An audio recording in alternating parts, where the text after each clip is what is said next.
Chapter 36. The Carnival at Rome. When Franz recovered his senses, he saw Albert drinking a glass of water, of which, to judge from his pallor, he stood in great need, and the Count, who was assuming his masquerade costume. He glanced mechanically towards the piazza. The scene was wholly changed.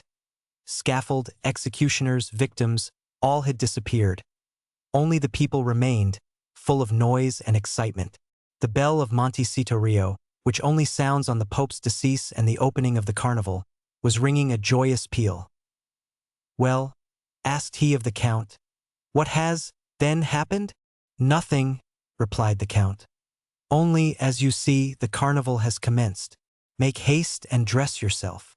"In fact," said Franz, "this horrible scene has passed away like a dream. It is but a dream, a nightmare, that has disturbed you." "Yes, that I have suffered. But the culprit? That is a dream also, only he has remained asleep while you have awakened, and who knows which of you is the most fortunate? But Peppino, what has become of him?" Peppino is a lad of sense, who, unlike most men who are happy in proportion as they are noticed, was delighted to see that the general attention was directed towards his companion. He profited by this distraction to slip away among the crowd, without even thanking the worthy priests who accompanied him. Decidedly, man is an ungrateful and egotistical animal. But dress yourself. C.M. de Morcerf sets you the example. Albert was drawing on the satin pantaloon over his black trousers and varnished boots. "Well, Albert," said Franz, "do you feel much inclined to join the revels? Come, answer frankly." "Ma foi, no," returned Albert. "But I am really glad to have seen such a sight, and I understand what the Count said, that when you have once habituated yourself to a similar spectacle, it is the only one that causes you any emotion. 20175 without reflecting that this is the only moment in which you can study character," said the Count. "On the steps of the scaffold death tears off the mask that has been worn through life, and the real visage is disclosed. It must be allowed that Andrea was not very handsome. The hideous scoundrel! Come, dress yourselves, gentlemen, dress yourselves." Franz felt it would be ridiculous not to follow his two companions' example. He assumed his costume, and fastened on the mask that scarcely equaled the pallor of his own face. Their toilet finished, they descended. The carriage awaited them at the door, filled with sweetmeats and bouquets. They fell into the line of carriages. It is difficult to form an idea of the perfect change that had taken place. Instead of the spectacle of gloomy and silent death, the Piazza del Popolo presented a spectacle of gay and noisy mirth and revelry. A crowd of masks flowed in from all sides, emerging from the doors, descending from the windows.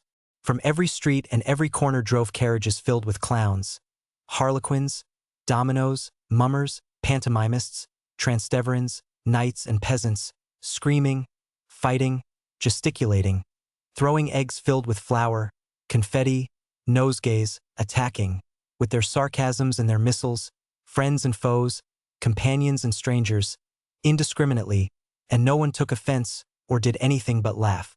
Franz and Albert were like men who, to drive away a violent sorrow, have recourse to wine, and who, as they drink and become intoxicated, feel a thick veil drawn between the past and the present.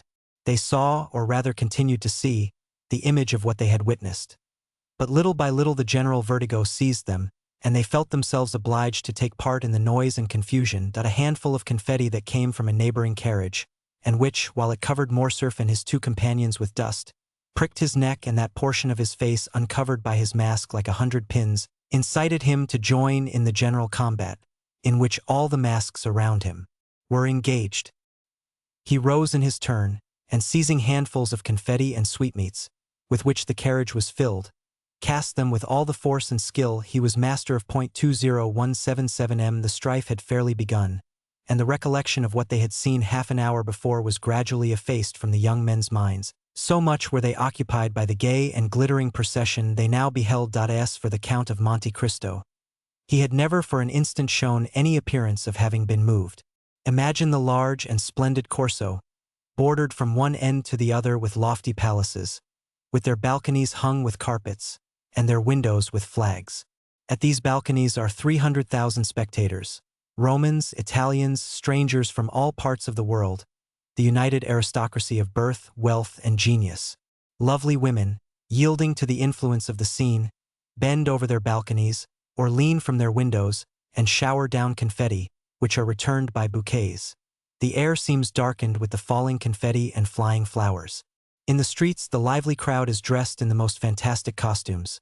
Gigantic cabbages walk gravely about, buffaloes' heads bellow from men's shoulders, dogs walk on their hind legs. In the midst of all this a mask is lifted, and, as in Calit's temptation of St. Anthony, a lovely face is exhibited, which we would fain follow, but from which we are separated by troops of fiends. This will give a faint idea of the carnival at Rome. At the second turn, the Count stopped the carriage and requested permission to withdraw, leaving the vehicle at their disposal. Franz looked up. They were opposite the Rospoli Palace. At the center window, the one hung with white damask with a red cross, was a blue domino, beneath which Franz's imagination easily pictured the beautiful Greek of the Argentina. "Gentlemen," said the Count, springing out, "when you are tired of being actors and wish to become spectators of this scene, you know you have places at my windows. In the meantime, dispose of my coachman, my carriage, and my servants." We have forgotten to mention that the Count's coachman was attired in a bearskin, exactly resembling Audrey's in The Bear and the Pasha, and the two footmen behind were dressed up as green monkeys with spring masks, with which they made grimaces at everyone who passed. Franz thanked the Count for his attention. As for Albert, he was busily occupied throwing bouquets at a carriage full of Roman peasants that was passing near him. Unfortunately for him, the line of carriages moved on again, and while he descended the Piazza del Popolo, the other ascended towards the Palazzo di Venezia. "Ah, my dear fellow," said he to Franz, "you did not see? What? There. That calash filled with Roman peasants." "No, well, I am convinced they are all charming women." "How unfortunate that you were masked, Albert," said Franz. Here was an opportunity of making up for past disappointments. "Oh," replied he, half laughing, half serious, "I hope the carnival will not pass without some amends in one shape or the other." But, in spite of Albert's hope, the day passed unmarked by any incident, excepting 2 or 3 encounters with the carriage full of Roman peasants. At one of these encounters, accidentally or purposely, Albert's mask fell off. He instantly rose and cast the remainder of the bouquets into the carriage. Doubtless one of the charming females Albert had detected beneath their coquettish disguise was touched by his gallantry. For, as the carriage of the two friends passed her, she threw a bunch of violets. Albert seized it, and as Franz had no reason to suppose it was meant for him, he suffered Albert to retain it. Albert placed it in his buttonhole, and the carriage went triumphantly on. "Well," said Franz to him, "there is the beginning of an adventure. Laugh if you please, I really think so. So I will not abandon this bouquet." "Pardieu," returned Franz, laughing, "in token of your ingratitude." The jest, however, soon appeared to become earnest, for when Albert and Franz again encountered the carriage with the contadini, the one who had thrown the violets to Albert clapped her hands when she beheld them in his buttonhole. "Bravo, bravo," said Franz. "Things go wonderfully. Shall I leave you? Perhaps you would prefer being alone." "No," replied he. "I will not be caught like a fool at a first disclosure by a rendezvous under the clock, as they say at the opera balls. If the fair peasant wishes to carry matters any further, we shall find her, or rather, she will find us tomorrow. Then she will give me some sign or other, and I shall know what I have to do." "On my word," said Franz, "you are as wise as Nestor and prudent as Ulysses, and your fair Circe must be very skillful or very powerful if she succeed in changing you into a beast of any kind." Albert was right. The fair unknown had resolved, doubtless, to carry the intrigue no farther, for although the young men made several more turns, they did not again see the calash, which had turned up one of the neighboring streets. Then they returned to the Rospoli Palace. But the Count and the blue domino had also disappeared. The 2 windows, hung with yellow damask, were still occupied by the persons whom the Count had invited at tea. This moment the same bell that had proclaimed the beginning of the masquerada sounded the retreat. The file on the Corso broke the line, and in a second all the carriages had disappeared. Franz and Albert were opposite the Via del Murat. The coachman, without saying a word, drove up it, passed along the Piazza di Spagna and the Rospoli Palace and stopped at the door of the hotel. Signor Pastrini came to the door to receive his guests. Franz hastened to inquire after the Count, and to express regret that he had not returned in sufficient time. But Pastrini reassured him by saying that the Count of Monte Cristo had ordered a second carriage for himself, and that it had gone at 4 o'clock to fetch him from the Rospoli Palace. The Count had, moreover, charged him to offer the two friends the key of his box at the Argentina. Franz questioned Albert as to his intentions, but Albert had great projects to put into execution before going to the theater, and instead of making any answer, he inquired if Signor Pastrini could procure him a tailor. "A tailor," said the host. "And for what?" "To make us between now and tomorrow 2 Roman peasant costumes," returned Albert. The host shook his head. "To make you 2 costumes between now and tomorrow? I ask your Excellency's pardon, but this is quite a French demand. For the next week you will not find a single tailor who would consent to sew 6 buttons on a waistcoat if you paid him a crown apiece for each button." "Then I must give up the idea?" "No, we have them ready-made. Leave all to me. And tomorrow, when you awake, you shall find a collection of costumes with which you will be satisfied." "My dear Albert," said Franz, "leave all to our host. He has already proved himself full of resources. Let us dine quietly and afterwards go and see l'Italien or Alger." "Agreed," returned Albert. "But remember, Signor Pastrini, that both my friend and myself attach the greatest importance to having tomorrow the costumes we have asked for." The host again assured them they might rely on him, and that their wishes should be attended to, upon which Franz and Albert mounted to their apartments, and proceeded to disencumber themselves of their costumes. Albert, as he took off his dress, carefully preserved the bunch of violets.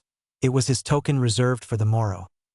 The 2 friends sat down to table, but they could not refrain from remarking the difference between the Count of Monte Cristo's table and that of Signor Pastrini. Truth compelled Franz, in spite of the dislike he seemed to have taken to the Count, to confess that the advantage was not on Pastrini's side. During dessert, the servant inquired at what time they wished for the carriage. Albert and Franz looked at each other, fearing really to abuse the Count's kindness. The servant understood them. "His Excellency the Count of Monte Cristo had," he said, "given positive orders that the carriage was to remain at their lordships' orders all day, and they could therefore dispose of it without fear of indiscretion. They resolved to profit by the Count's courtesy, and ordered the horses to be harnessed, while they substituted evening dress for that which they had on, and which was somewhat the worse for the numerous combats they had sustained. 20181 This precaution taken, they went to the theater and installed themselves in the Count's box. During the first act, the Countess G. entered.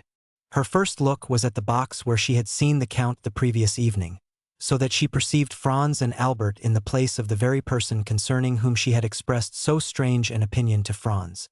Her opera-glass was so fixedly directed towards them, that Franz saw it would be cruel not to satisfy her curiosity, and, availing himself of one of the privileges of the spectators of the Italian theaters, who use their boxes to hold receptions, the 2 friends went to pay their respects to the Countess.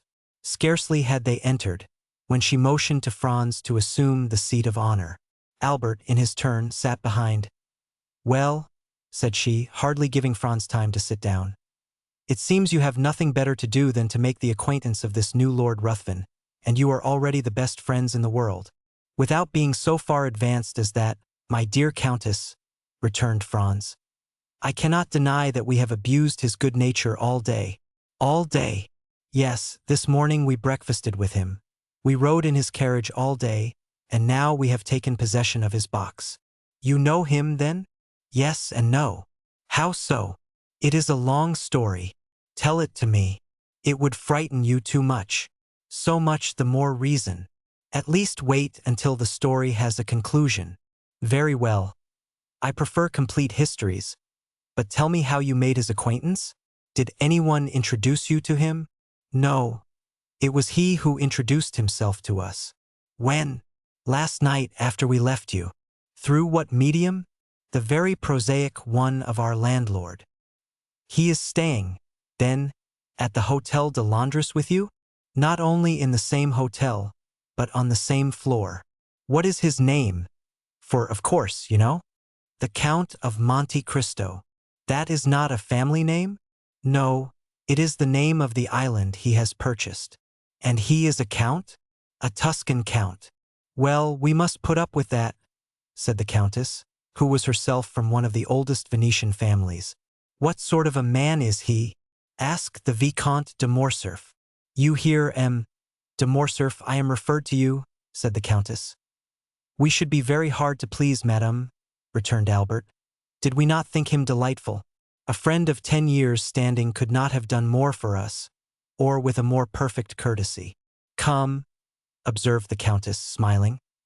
I see my vampire is only some millionaire, who has taken the appearance of Lara in order to avoid being confounded with M. de Rothschild.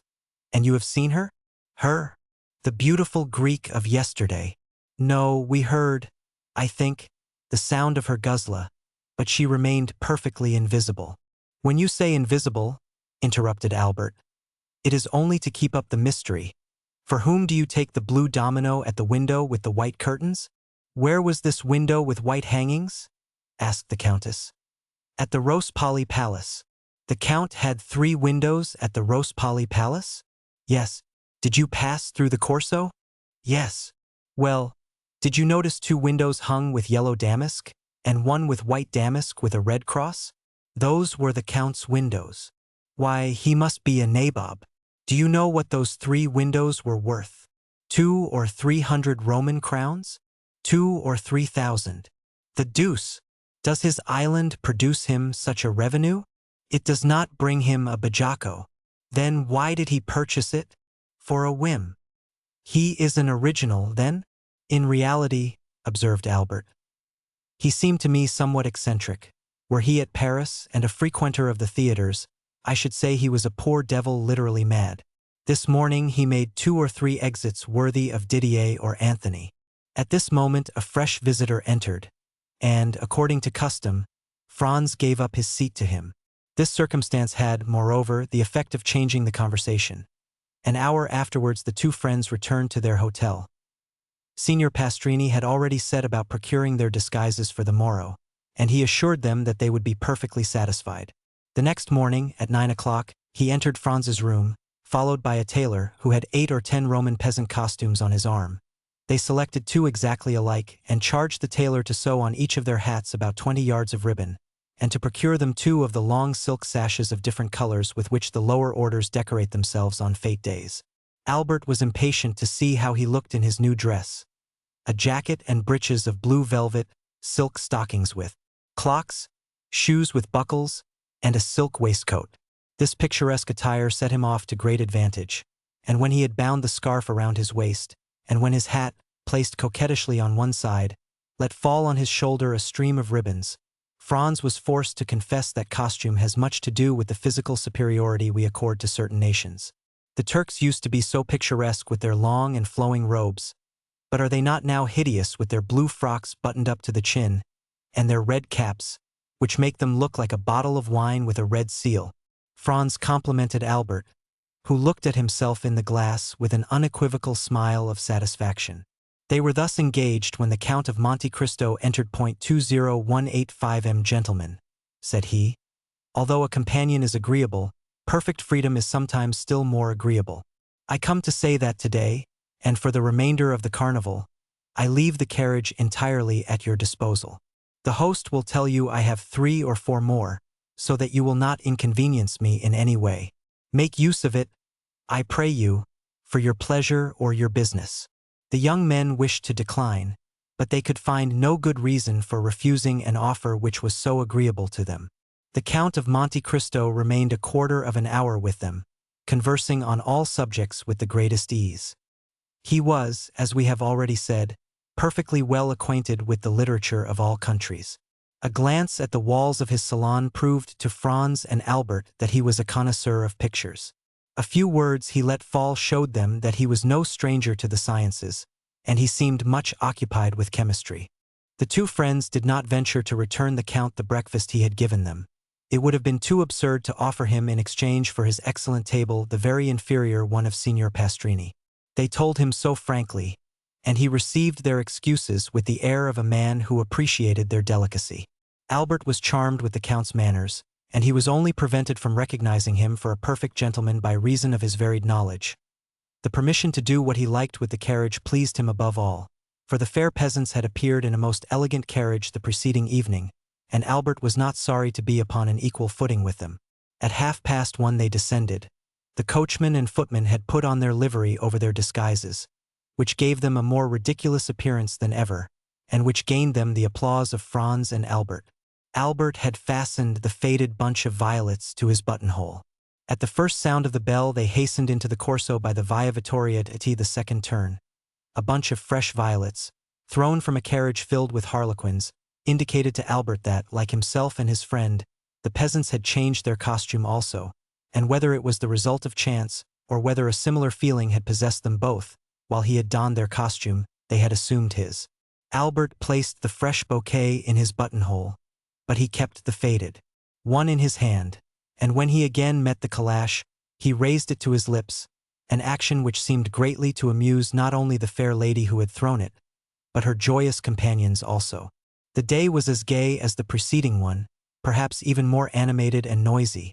The Count appeared for an instant at his window, but when they again passed he had disappeared. It is almost needless to say that the flirtation between Albert and the fair peasant continued all day and the evening. On his return, Franz found a letter from the embassy, informing him that he would have the honor of being received by His Holiness the next day. At each previous visit he had made to Rome, he had solicited and obtained the same favor, and incited as much by a religious feeling as by gratitude. He was unwilling to quit the capital of the Christian world without laying his respectful homage at the feet of one of St. Peter's successors who has set the rare example of all the virtues. He did not then think of the carnival, for in spite of his condescension and touching kindness, one cannot incline oneself without awe before the venerable and noble old man called Gregory XVI. On his return from the Vatican, Franz carefully avoided the Corso. He brought away with him a treasure of pious thoughts, to which the mad gaiety of the maskers would have been profanation. At 5:10 Albert entered overjoyed. The harlequin had reassumed her peasant's costume, and as she passed she raised her mask. She was charming. Franz congratulated Albert, who received his congratulations with the air of a man conscious that they are merited. He had recognized by certain unmistakable signs that his fair incognita belonged to the aristocracy. He had made up his mind to write to her the next day. Franz remarked, while he gave these details, that Albert seemed to have something to ask of him, but that he was unwilling to ask it. He insisted upon it, declaring beforehand that he was willing to make any sacrifice the other wished. Albert let himself be pressed just as long as friendship required, and then avowed to Franz that he would do him a great favor by allowing him to occupy the carriage alone the next day. Albert attributed to Franz's absence the extreme kindness of the fair peasant in raising her mask. Franz was not sufficiently egotistical to stop Albert in the middle of an adventure that promised to prove so agreeable to his curiosity and so flattering to his vanity. He felt assured that the perfect indiscretion of his friend would duly inform him of all that happened, and as, during 3 years that he had traveled all over Italy, a similar piece of good fortune had never fallen to his share, Franz was by no means sorry to learn how to act on such an occasion. He therefore promised Albert that he would content himself the morrow with witnessing the carnival from the windows of the Rospoli Palace. The next morning he saw Albert pass and repass, holding an enormous bouquet, which he doubtless meant to make the bearer of his amorous epistle. This belief was changed into certainty when Franz saw the bouquet, conspicuous by a circle of white camellias, in the hand of a charming harlequin dressed in rose-colored satin. The evening was no longer joy, but delirium. Albert nothing doubted but that the fair unknown would reply in the same manner. Franz anticipated his wishes by saying that the noise fatigued him, and that he should pass the next day in writing and looking over his journal. Albert was not deceived, for the next evening Franz saw him enter triumphantly shaking a folded paper which he held by one corner. "Well," said he, "was I mistaken?" "She has answered you," cried Franz. "Read." This word was pronounced in a manner impossible to describe. Franz took the letter and read, "Tuesday evening at 7 o'clock, descend from your carriage opposite the Via dei Pontefici, and follow the Roman peasant who snatches your torch from you. When you arrive at the first step of the church of San Giacomo, be sure to fasten a knot of rose-colored ribbons to the shoulder of your harlequin costume, in order that you may be recognized. Until then you will not see me. Constancy and discretion." "Well," asked he when Franz had finished, "what do you think of that?" "I think that the adventure is assuming a very agreeable appearance." "I think so also," replied Albert, "and I very much fear you will go alone to the Duke of Bracciano's ball." Franz and Albert had received that morning an invitation from the celebrated Roman banker. "Take care, Albert," said Franz. "All the nobility of Rome will be present, and if your fair incognita belong to the higher class of society, she must go there." "Whether she goes there or not, my opinion is still the same," returned Albert. "You have read the letter?" "Yes." "You know how imperfectly the women of the Mezzo-Cito are educated in Italy? This is the name of the lower class." "Yes." "Well, read the letter again. Look at the writing, and find, if you can, any blemish in the language or orthography." The writing was, in reality, charming, and the orthography irreproachable. "You are born to good fortune," said Franz as he returned the letter. "Laugh as much as you will," replied Albert. "I am in love." "You alarm me," cried Franz. "I see that I shall not only go alone to the Duke of Bracciano's, but also return to Florence alone."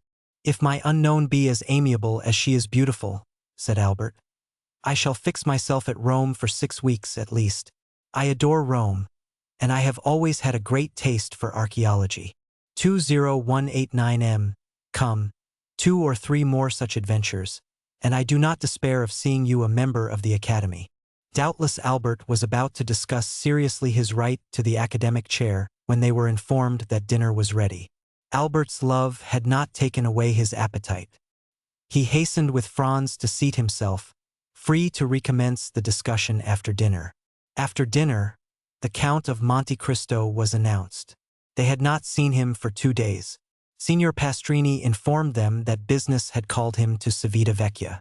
He had started the previous evening, and had only returned an hour since. He was charming.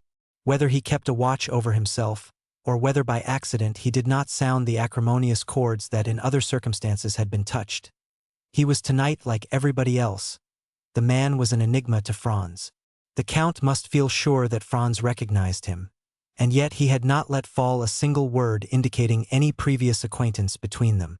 On his side, however great Franz's desire was to allude to their former interview, the fear of being disagreeable to the man who had loaded him and his friend with kindness prevented him from mentioning it.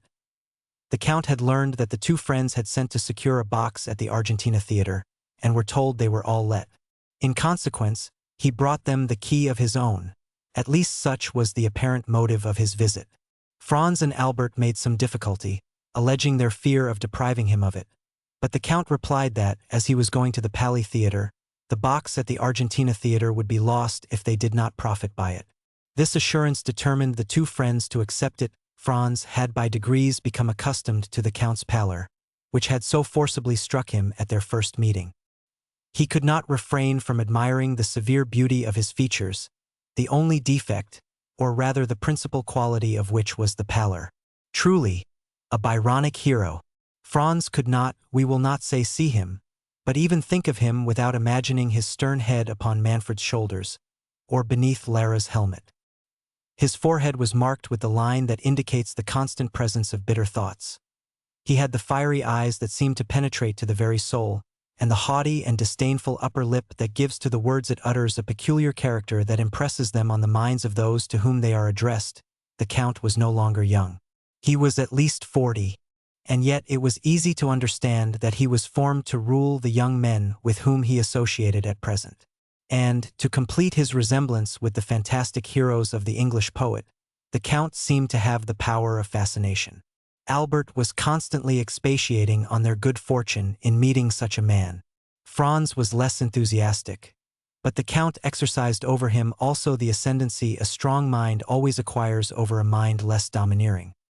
He thought several times of the project the Count had of visiting Paris, and he had no doubt but that, with his eccentric character, his characteristic face, and his colossal fortune, he would produce a great effect there. And yet he did not wish to be at Paris when the Count was there. The evening passed as evenings mostly pass at Italian theaters. That is, not in listening to the music, but in paying visits and conversing. The Countess G. wished to revive the subject of the Count, But Franz announced he had something far newer to tell her, and, in spite of Albert's demonstrations of false modesty, he informed the Countess of the great event which had preoccupied them for the last 3 days. As similar intrigues are not uncommon in Italy, if we may credit travelers, the Comtesse did not manifest the least incredulity, but congratulated Albert on his success. They promised, upon separating, to meet at the Duke of Bracciano's ball, to which all Rome was invited. The heroine of the bouquet kept her word.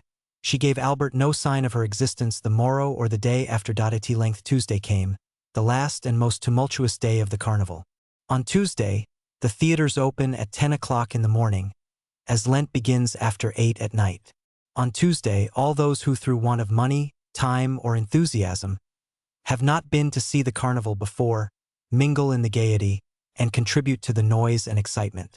From 2 o'clock till 5 Franz and Albert followed in the fete, exchanging handfuls of confetti with the other carriages and the pedestrians, who crowded amongst the horses' feet and the carriage wheels without a single accident, a single dispute, or a single fight. The fetes are veritable pleasure days to the Italians. The author of this history, who has resided 5 or 6 years in Italy, does not recollect to have ever seen a ceremony interrupted by one of those events so common in other countries. Albert was triumphant in his harlequin costume. A knot of rose-colored ribbons fell from his shoulder almost to the ground. In order that there might be no confusion, Franz wore his peasant's costume as the day advanced. The tumult became greater. There was not on the pavement, in the carriages, at the windows, a single tongue that was silent, a single arm that did not move. It was a human storm, made up of a thunder of cries, and a hail of sweetmeats, flowers, eggs, oranges, and nosegays. At 3 o'clock the sound of fireworks, let off on the Piazza del Popolo and the Piazza di Venezia, heard with difficulty amid the din and confusion, announced that the races were about to begin. The races, like the Maquet, are one of the episodes peculiar to the last days of the carnival. At the sound of the fireworks, the carriages instantly broke ranks and retired by the adjacent streets. All these evolutions are executed with an inconceivable address and marvelous rapidity, without the police interfering in the matter. The pedestrians ranged themselves against the walls. Then the trampling of horses and the clashing of steel were heard. A detachment of carbineers, 15 abreast, galloped up the Corso in order to clear it for the Barbari. When the detachment arrived at the Piazza di Venezia, a second volley of fireworks was discharged, to announce that the street was clear. Almost instantly, in the midst of a tremendous and general outcry, 7 or 8 horses, excited by the shouts of 300,000 spectators, passed by like lightning. Then the castle of St. Angelo fired 3 cannon to indicate that number 3 had won. Immediately, without any other signal, the carriages moved on, flowing on towards the Corso, down all the streets, like torrents pent up for a while, which again flow into the parent river. And the immense stream again continued its course between its 2 granite banks. A new source of noise and movement was added to the crowd.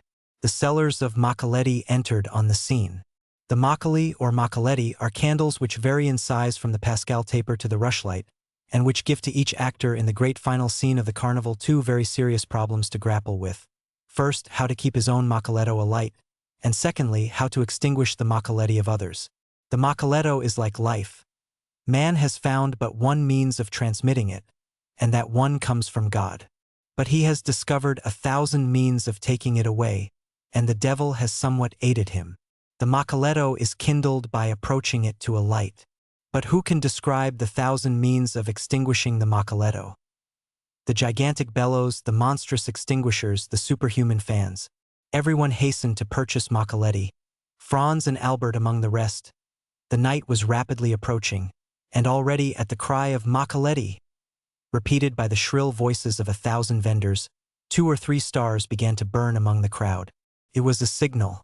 At the end of 10 minutes 50,000 lights glittered, descending from the Palazzo di Venezia to the Piazza del Popolo, and mounting from the Piazza del Popolo to the Palazzo di Venezia.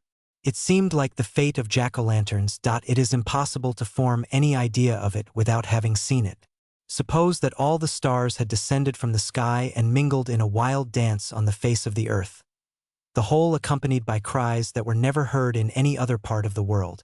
The Ficino follows the prince, the Transteverin the citizen, everyone blowing, extinguishing, relighting. Had old Aeolus appeared at this moment, he would have been proclaimed king of the Maquet, and Aquilo the heir presumptive to the throne. This battle of folly and flame continued for 2 hours. The Corso was light as day. The features of the spectators on the third and fourth stories were visible. Every 5 minutes Albert took out his watch.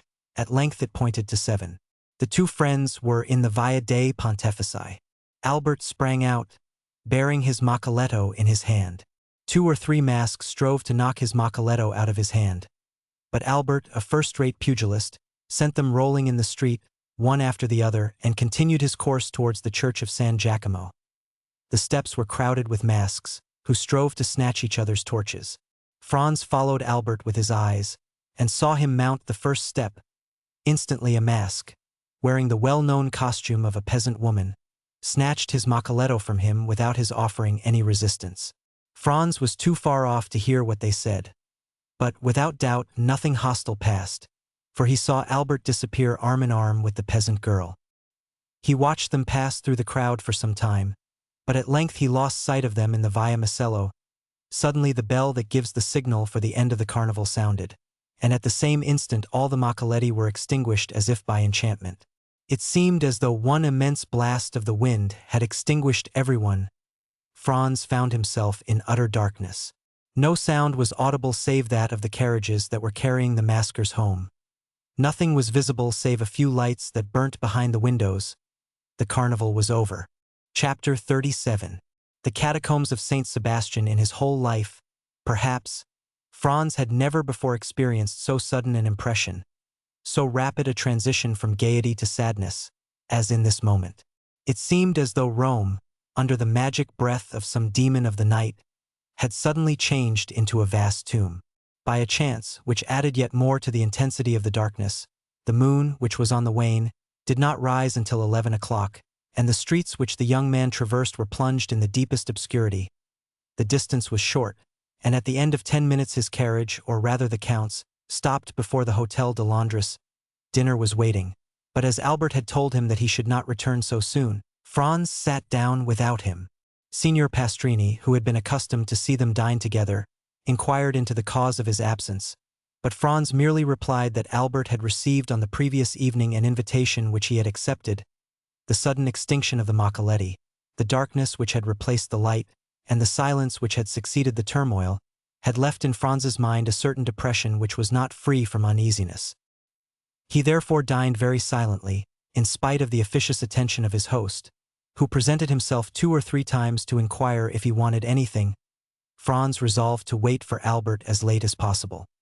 He ordered the carriage, therefore, for 11 o'clock, desiring Signor Pastrini to inform him the moment that Albert returned to the hotel at 11 o'clock. Albert had not come back. Franz dressed himself and went out, telling his host that he was going to pass the night at the Duke of Bracciano's. The house of the Duke of Bracciano is one of the most delightful in Rome. The Duchess, one of the last heiresses of the Colonnas, does its honors with the most consummate grace, and thus their fates have a European celebrity. Franz and Albert had brought to Rome letters of introduction to them, and their first question on his arrival was to inquire the whereabouts of his traveling companion. Franz replied that he had left him at the moment they were about to extinguish the Maquet, and that he had lost sight of him in the Via Macello. "Then he has not returned?" said the Duke. "I waited for him until this hour," replied Franz. "And do you know whither he went?" "No, not precisely, however. I think it was something very like a rendezvous."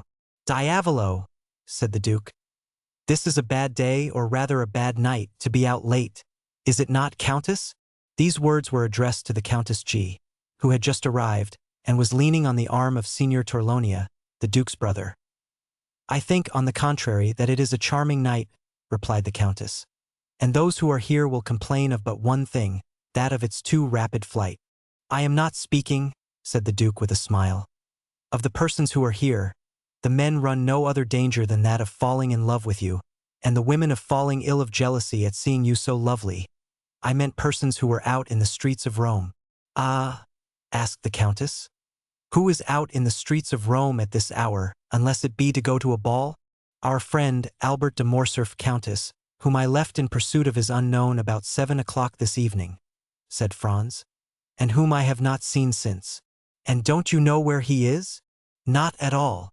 "Is he armed?" "He is in masquerade." "You should not have allowed him to go," said the Duke to Franz. "You, who know Rome better than he does. You might as well have tried to stop number 3 of the Barbari, who gained the prize in the race today," replied Franz. "And then, moreover, what could happen to him? Who can tell? The night is gloomy, and the Tiber is very near the Via Macello." Franz felt a shudder run through his veins at observing that the feeling of the Duke and the Countess was so much in unison with his own personal disquietude.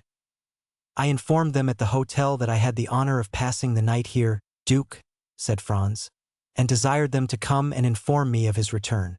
"Ah," replied the Duke. "Here, I think, is one of my servants who is seeking you." The Duke was not mistaken. When he saw Franz, the servant came up to him. "Your Excellency," he said, "the master of the Hotel de Londres has sent to let you know that a man is waiting for you with a letter from the Viscount of Morcerf." "A letter from the Viscount?" exclaimed Franz. "Yes. And who is the man?" "I do not know. Why did he not bring it to me here?" "The messenger did not say." "And where is the messenger?" "He went away directly. He saw me enter the ballroom to find you." "Oh," said the Countess to Franz. "Go with all speed, poor young man. Perhaps some accident has happened to him." "I will hasten," replied Franz. "Shall we see you again to give us any information?" inquired the Countess. "Yes, if it is not any serious affair, otherwise I cannot answer as to what I may do myself." "Be prudent in any event," said the Countess. "Oh, pray be assured of that." Franz took his hat and went away in haste. He had sent away his carriage with orders for it to fetch him at 2 o'clock. Fortunately, the Palazzo Bracciano, which is on one side in the Corso, and on the other in the Square of the Holy Apostles, is hardly 10 minutes' walk from the Hotel de Londres. As he came near the hotel, Franz saw a man in the middle of the street. He had no doubt that it was the messenger from Albert. The man was wrapped up in a large cloak. He went up to him, but, to his extreme astonishment, the stranger first addressed him. "What wants your Excellency of me?" inquired the man, retreating a step or two, as if to keep on his guard. "Are not you the person who brought me a letter?" inquired Franz. "From the Viscount of Morcerf? Your Excellency lodges at Pastrini's hotel?" "I do." "Your Excellency is the traveling companion of the Viscount?" "I am." "Your Excellency's name is the Baron Franz d'Épinay, 20199M. Then it is to your Excellency that this letter is addressed." "Is there any answer?" inquired Franz, taking the letter from him. "Yes, your friend at least hopes so. Come upstairs with me, and I will give it to you." "I prefer waiting here," said the messenger with a smile. "And why?" "Your Excellency will know when you have read the letter." "Shall I find you here, then?" "Certainly." Franz entered the hotel. On the staircase he met Signor Pastrini. "Well?" said the landlord. "Well, what?" responded Franz. "You have seen the man who desired to speak with you from your friend?" he asked of Franz. "Yes, I have seen him," he replied, "and he has handed this letter to me." "Light the candles in my apartment, if you please." The innkeeper gave orders to a servant to go before Franz with a light. The young man had found Signor Pastrini looking very much alarmed, and this had only made him the more anxious to read Albert's letter, and so he went instantly towards the waxlight and unfolded it. It was written and signed by Albert. Franz read it twice before he could comprehend what it contained. It was thus worded: "My dear fellow, the moment you have received this, have the kindness to take the letter of credit from my pocketbook, which you will find in the square drawer of the secrétaire. Add your own to it, if it be not sufficient. Run to Torlonia, draw from him instantly 4,000 piastres, and give them to the bearer. It is urgent that I should have this money without delay. I do not say more, relying on you as you may rely on me. Your friend, Albert de Morcerf. Peace. I now believe in Italian banditti." Below these lines were written, in a strange hand, the following in Italian: "CLS della mattina le 4.000 piastre non sono nelle mie mani. Alla sed il Conte Alberto aver cessato di vivere. Luigi Vampa. If by 6 in the morning the 4,000 piastres are not in my hands, by 7 o'clock the Count Albert will have ceased to live." This second signature explained everything to Franz, who now understood the objection of the messenger to coming up into the apartment. the street was safer for him. Albert, then, had fallen into the hands of the famous bandit chief, in whose existence he had for so long a time refused to believe. There was no time to lose. He hastened to open the secrétaire and found the pocketbook in the drawer, and in it the letter of credit. There were in all 6,000 piastres, but of these 6,000 Albert had already expended 3,000 to Franz. He had no letter of credit, as he lived at Florence, and had only come to Rome to pass 7 or 8 days. He had brought but 100 louis, and of these he had not more than 50 left. Thus 700 or 800 piastres were wanting to them both to make up the sum that Albert required. True, he might in such a case rely on the kindness of Signor Torlonia. He was, therefore, about to return to the Palazzo Bracciano without loss of time, when suddenly a luminous idea crossed his mind that he remembered the Count of Monte Cristo. Franz was about to ring for Signor Pastrini, when that worthy presented himself. "My dear sir," he said hastily, "do you know if the Count is within?" "Yes, your Excellency. He has this moment returned." "Is he in bed?" "I should say no." "Then ring at his door, if you please, and request him to be so kind as to give me an audience." Signor Pastrini did as he was desired, and returning 5 minutes after, he said, "The Count awaits your Excellency." Franz went along the corridor, and a servant introduced him to the Count. He was in a small room which Franz had not yet seen, and which was surrounded with divans. The Count came towards him. "Well, what good wind blows you hither at this hour?" said he. "Have you come to sup with me? It would be very kind of you." "No, I have come to speak to you of a very serious matter." "A serious matter," said the Count, looking at Franz with the earnestness usual to him. "And what may it be? Are we alone?" "Yes," replied the Count, going to the door and returning. Franz gave him Albert's letter. "Read that," he said. The Count read it. Well, said he. "Did you see the postscript?" I did, indeed. Se alle 6 della mattina le 4.000 piastre non sono nelle mie mani. Alla 7 il conte Alberto avrà cessato di vivere. Luigi Vampa. "What think you of that?" inquired Franz. "Have you the money he demands?" "Yes, all but 800 piastres." The Count went to his secrétaire, opened it, and pulling out a drawer filled with gold, said to Franz, "I hope you will not offend me by applying to anyone but myself." "You see, on the contrary, I come to you first and instantly," replied Franz. "And I thank you, have what you will." And he made a sign to Franz to take what he pleased. "Is it absolutely necessary, then, to send the money to Luigi Vampa?" asked the young man, looking fixedly in his turn at the Count. "Judge for yourself," replied he. "The postscript is explicit. I think that if you would take the trouble of reflecting, you could find a way of simplifying the negotiation," said Franz. "How so?" returned the Count with surprise. "If we were to go together to Luigi Vampa, I am sure he would not refuse you Albert's freedom. What influence can I possibly have over a bandit? Have you not just rendered him a service that can never be forgotten? What is that? Have you not saved Peppino's life?" Well, said the Count. "Who told you that?" "No matter. I know it." The Count knit his brows, and remained silent an instant. "And if I went to seek Vampa, would you accompany me?" "If my society would not be disagreeable."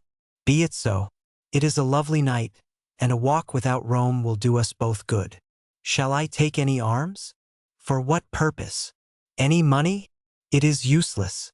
"Where is the man who brought the letter?" "In the street." "He awaits the answer?" "Yes." "I must learn where we are going. I will summon him hither." "It is useless. He would not come up. To your apartments, perhaps. But he will not make any difficulty at entering mine." The Count went to the window of the apartment that looked on to the street, and whistled in a peculiar manner. The man in the mantle quitted the wall, and advanced into the middle of the street. "Salite," said the Count, in the same tone in which he would have given an order to his servant. The messenger obeyed without the least hesitation, but rather with alacrity, and, mounting the steps at a bound, entered the hotel. 5 seconds afterwards he was at the door of the room. "Ah, it is you, Peppino," said the Count. But Peppino, instead of answering, threw himself on his knees, seized the Count's hand, and covered it with kisses. "Ah," said the Count. "You have, then, not forgotten that I saved your life. That is strange, for it is a week ago." 20203 No, Excellency, and never shall I forget it, returned Peppino with an accent of profound gratitude. "Never? That is a long time. But it is something that you believe so. Rise and answer." Peppino glanced anxiously at Franz. "Oh, you may speak before His Excellency," said he. "He is one of my friends. You allow me to give you this title?" continued the Count in French. "It is necessary to excite this man's confidence." "You can speak before me," said Franz. "I am a friend of the Count's." "Good," returned Peppino. "I am ready to answer any questions your Excellency may address to me. How did the Viscount Albert fall into Luigi's hands?" "Excellency, the Frenchman's carriage passed several times, the one in which was Teresa." "The chief's mistress?" "Yes. The Frenchman threw her a bouquet. Teresa returned it. All this with the consent of the chief, who was in the carriage." "What?" cried Franz. "Was Luigi Vampa in the carriage with the Roman peasants?" "It was he who drove, disguised as the coachman," replied Peppino. "Well," said the Count. "Well, then, the Frenchman took off his mask. Teresa, with the chief's consent, did the same. The Frenchman asked for a rendezvous. Teresa gave him one. Only, instead of Teresa, it was Beppo who was on the steps of the church of San Giacomo." "What?" exclaimed Franz. "The peasant girl who snatched his mocoletto from him." "Was a lad of 15, replied Peppino. "But it was no disgrace to your friend to have been deceived. Beppo has taken in plenty of others." "And Beppo led him outside the walls?" said the Count. "Exactly so. A carriage was waiting at the end of the Via Macello. Beppo got in, inviting the Frenchman to follow him, and he did not wait to be asked twice. He gallantly offered the right-hand seat to Beppo, and sat by him. Beppo told him he was going to take him to a villa a league from Rome. The Frenchman assured him he would follow him to the end of the world. The coachman went up the Via di Ripetta and the Porta San Paolo, and when they were 200 yards outside, as the Frenchman became somewhat too forward, Beppo put a brace of pistols to his head. The coachman pulled up and did the same. At the same time, 4 of the band, who were concealed on the banks of the Almo, surrounded the carriage.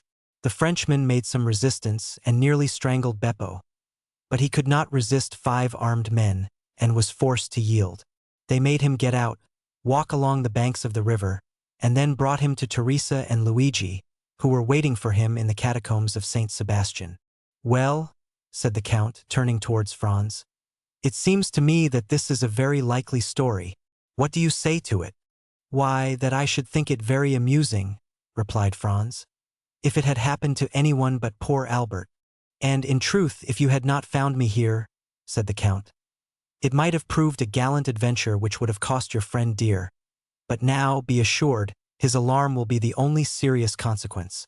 "And shall we go and find him?" inquired Franz. "Oh, decidedly, sir. He is in a very picturesque place. Do you know the catacombs of St. Sebastian? I was never in them, but I have often resolved to visit them.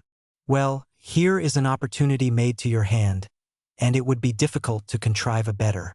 Have you a carriage?" "No, that is of no consequence. I always have one ready day and night." "Always ready?" "Yes. I am a very capricious being, and I should tell you that sometimes when I rise, or after my dinner, or in the middle of the night, I resolve on starting for some particular point, and away I go." The Count rang, and a footman appeared.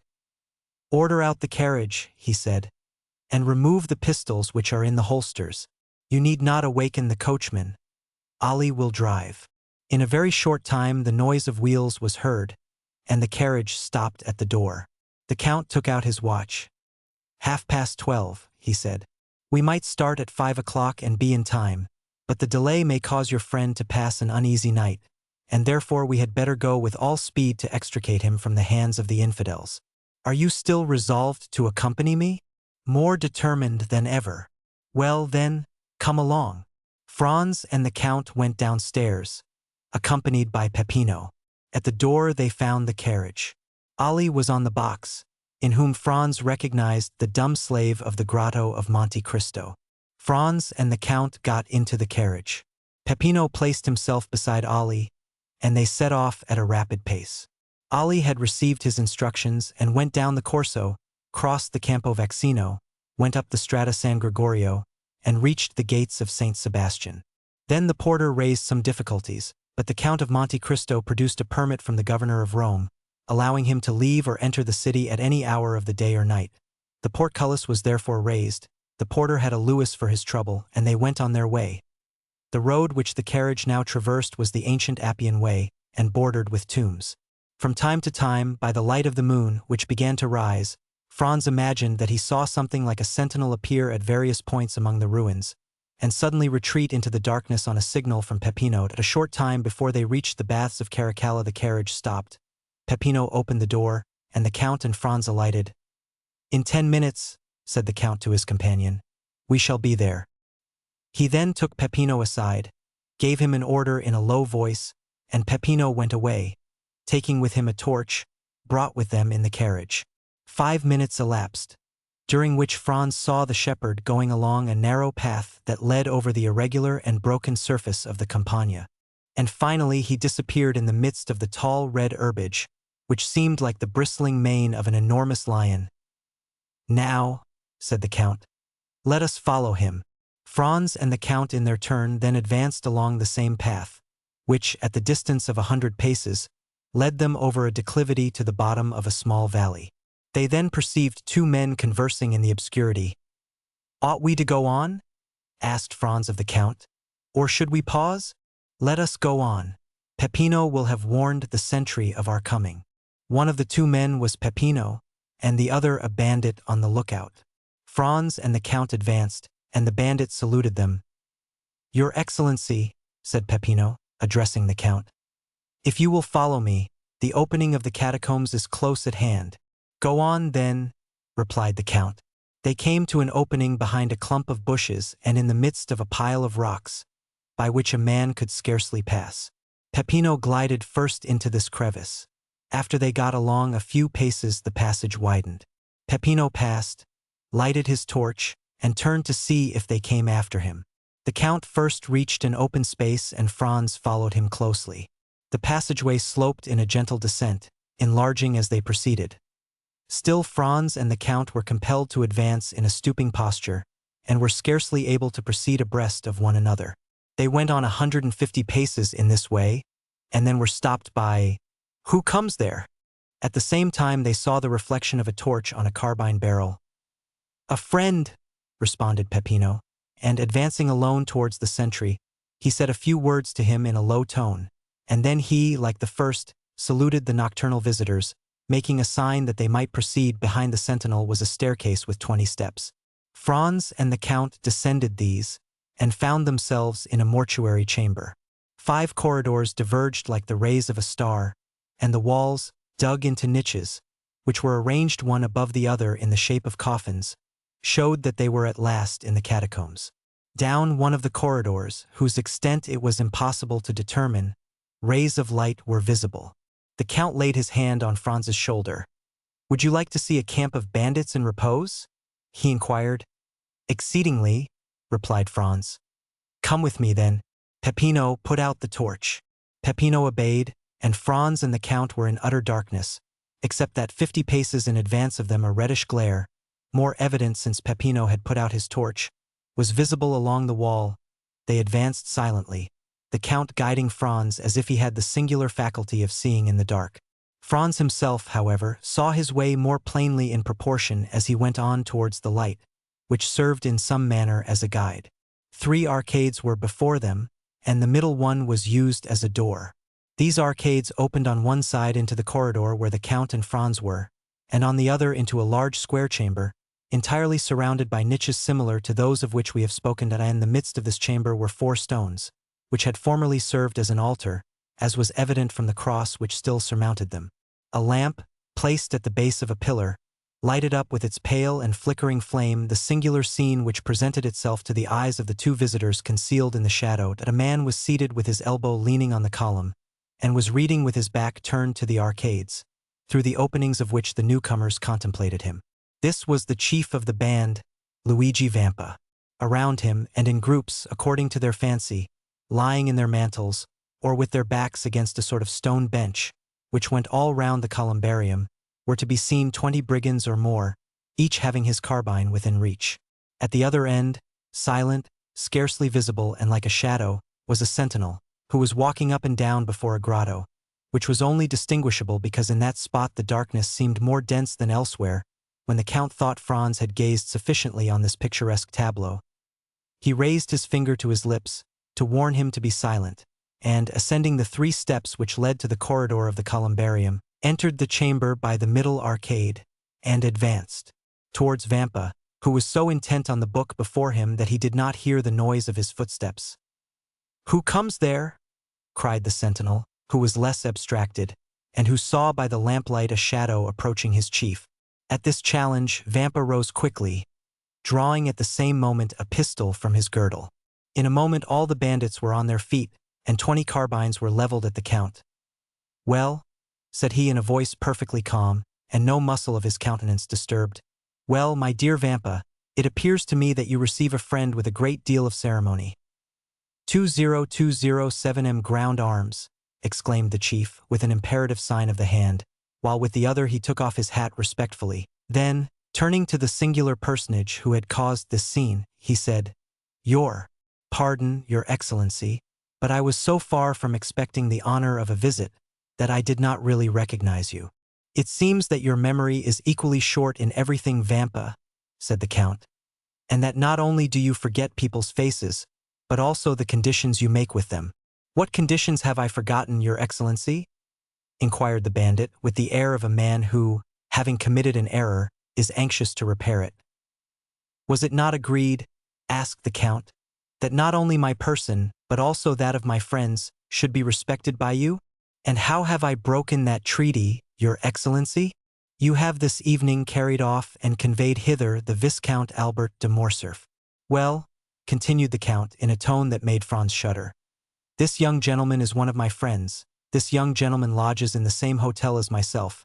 This young gentleman has been up and down the Corso for 8 hours in my private carriage, and yet, I repeat to you, you have carried him off and conveyed him hither and," added the Count, taking the letter from his pocket, "you have set a ransom on him as if he were an utter stranger."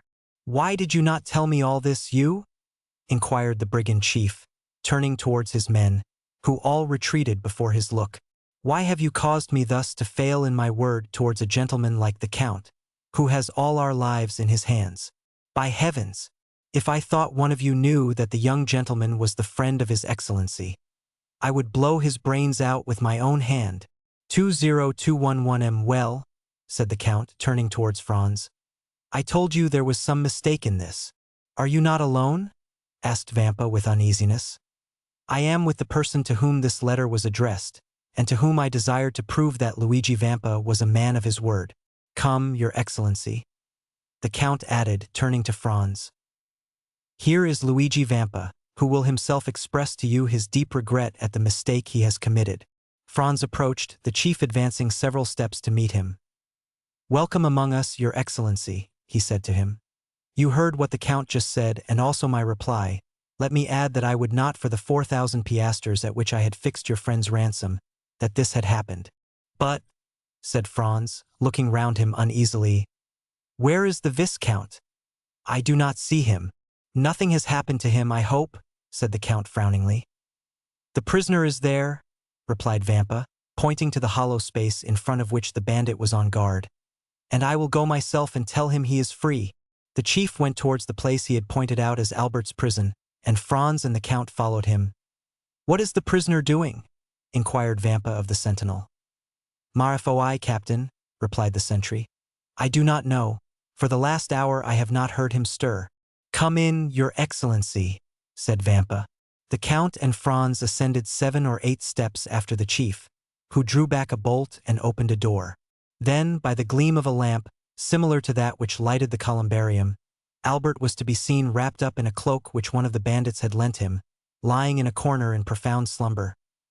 "Come," said the Count, smiling with his own peculiar smile. "Not so bad for a man who is to be shot at 7 o'clock tomorrow morning." Vampa looked at Albert with a kind of admiration. He was not insensible to such a proof of courage. "You are right, Your Excellency," he said. "This must be one of your friends." Then going to Albert, he touched him on the shoulder, saying, "Will Your Excellency please to awaken?" Albert stretched out his arms, rubbed his eyelids, and opened his eyes. "Oh," said he, "is it you, Captain? You should have allowed me to sleep. I had such a delightful dream. I was dancing the galop at Torlonia's with the Countess G." Then he drew his watch from his pocket, that he might see how time sped. "1:30 only?" said he. "Why the devil do you rouse me at this hour?"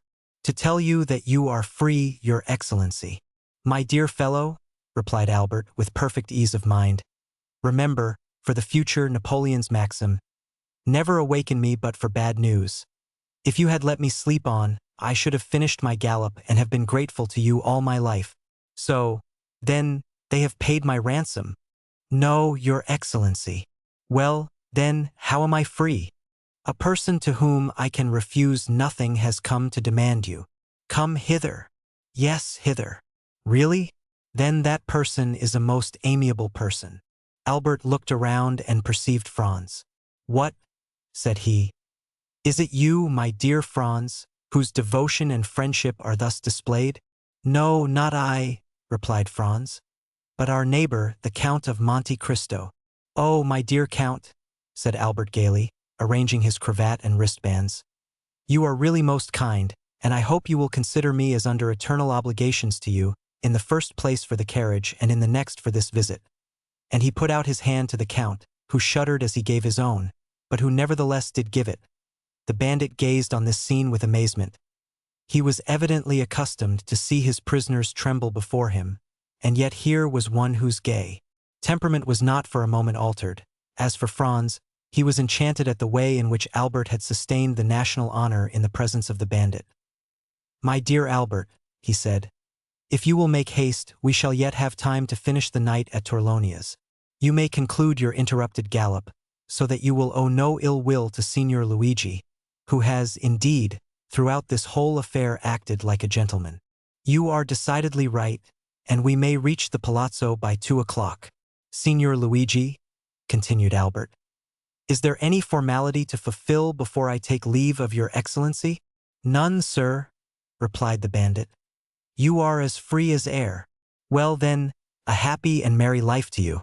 Come, gentlemen, come." And Albert, followed by Franz and the Count, descended the staircase, crossed the square chamber, where stood all the bandits, hat in hand. "Peppino," said the brigand chief, "give me the torch." "What are you going to do?" inquired the Count. "I will show you the way back myself," said the captain. "That is the least honor that I can render to Your Excellency." And taking the lighted torch from the hands of the herdsman, he preceded his guests, not as a servant who performs an act of civility, but like a king who precedes ambassadors. On reaching the door, he bowed. "And now, Your Excellency," added he, "allow me to repeat my apologies, and I hope you will not entertain any resentment at what has occurred."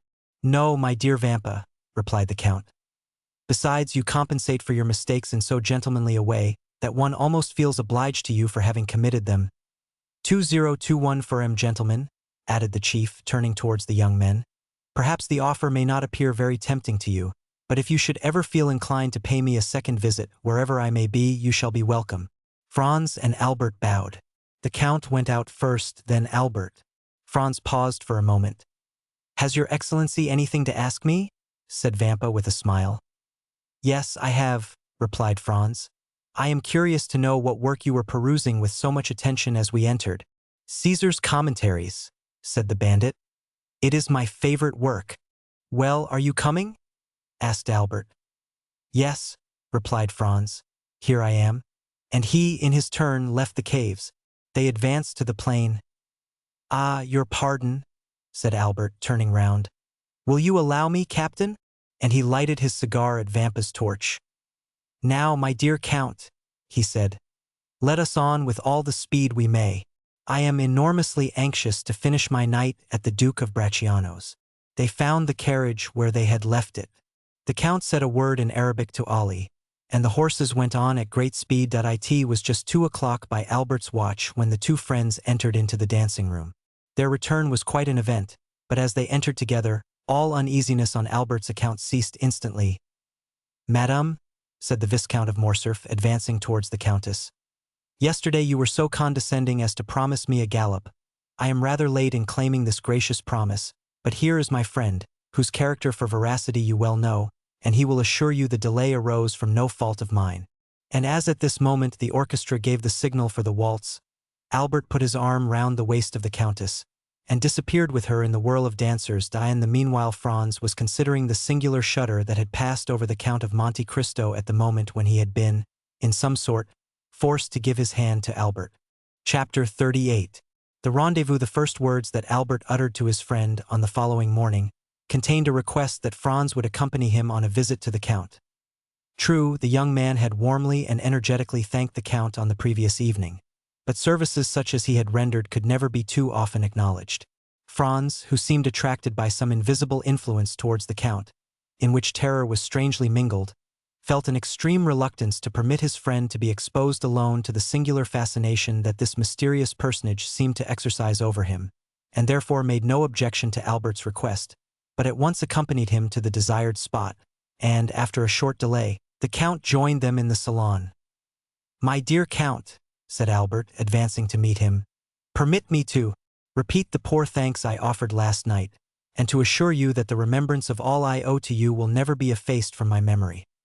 Believe me, as long as I live, I shall never cease to dwell with grateful recollection on the prompt and important service you rendered me, and also to remember that to you I am indebted even for my life."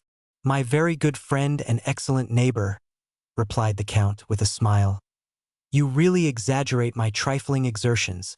You owe me nothing but some trifle of 20,000 francs, which you have been saved out of your traveling expenses, so that there is not much of a score between us. But you must really permit me to congratulate you on the ease and unconcern with which you resigned yourself to your fate, and the perfect indifference you manifested as to the turn events might take." "Upon my word," said Albert, "I deserve no credit for what I could not help, namely, a determination to take everything as I found it, and to let those bandits see that although men get into troublesome scrapes all over the world, there is no nation but the French that can smile even in the face of grim death himself. All that, however, has nothing to do with my obligations to you, and I now come to ask you whether, in my own person, my family, or connections, I can in any way serve you.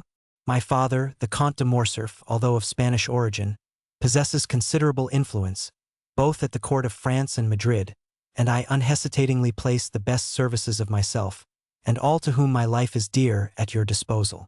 "Monsieur de Morcerf," replied the Count, "your offer, far from surprising me, is precisely what I expected from you, and I accept it in the same spirit of hearty sincerity with which it is made. Nay, I will go still further, and say that I had previously made up my mind to ask a great favor at your hands." "Oh, pray name it." "I am wholly a stranger to Paris. It is a city I have never yet seen." "Is it possible," exclaimed Albert, "that you have reached your present age without visiting the finest capital in the world? I can scarcely credit it. Nevertheless, it is quite true. Still, I agree with you in thinking that my present ignorance of the first city in Europe is a reproach to me in every way, and calls for immediate correction. But, in all probability, I should have performed so important, so necessary a duty, as that of making myself acquainted with the wonders and beauties of your justly celebrated capital, had I known any person who would have introduced me into the fashionable world. But unfortunately I possessed no acquaintance there, and, of necessity, was compelled to abandon the idea."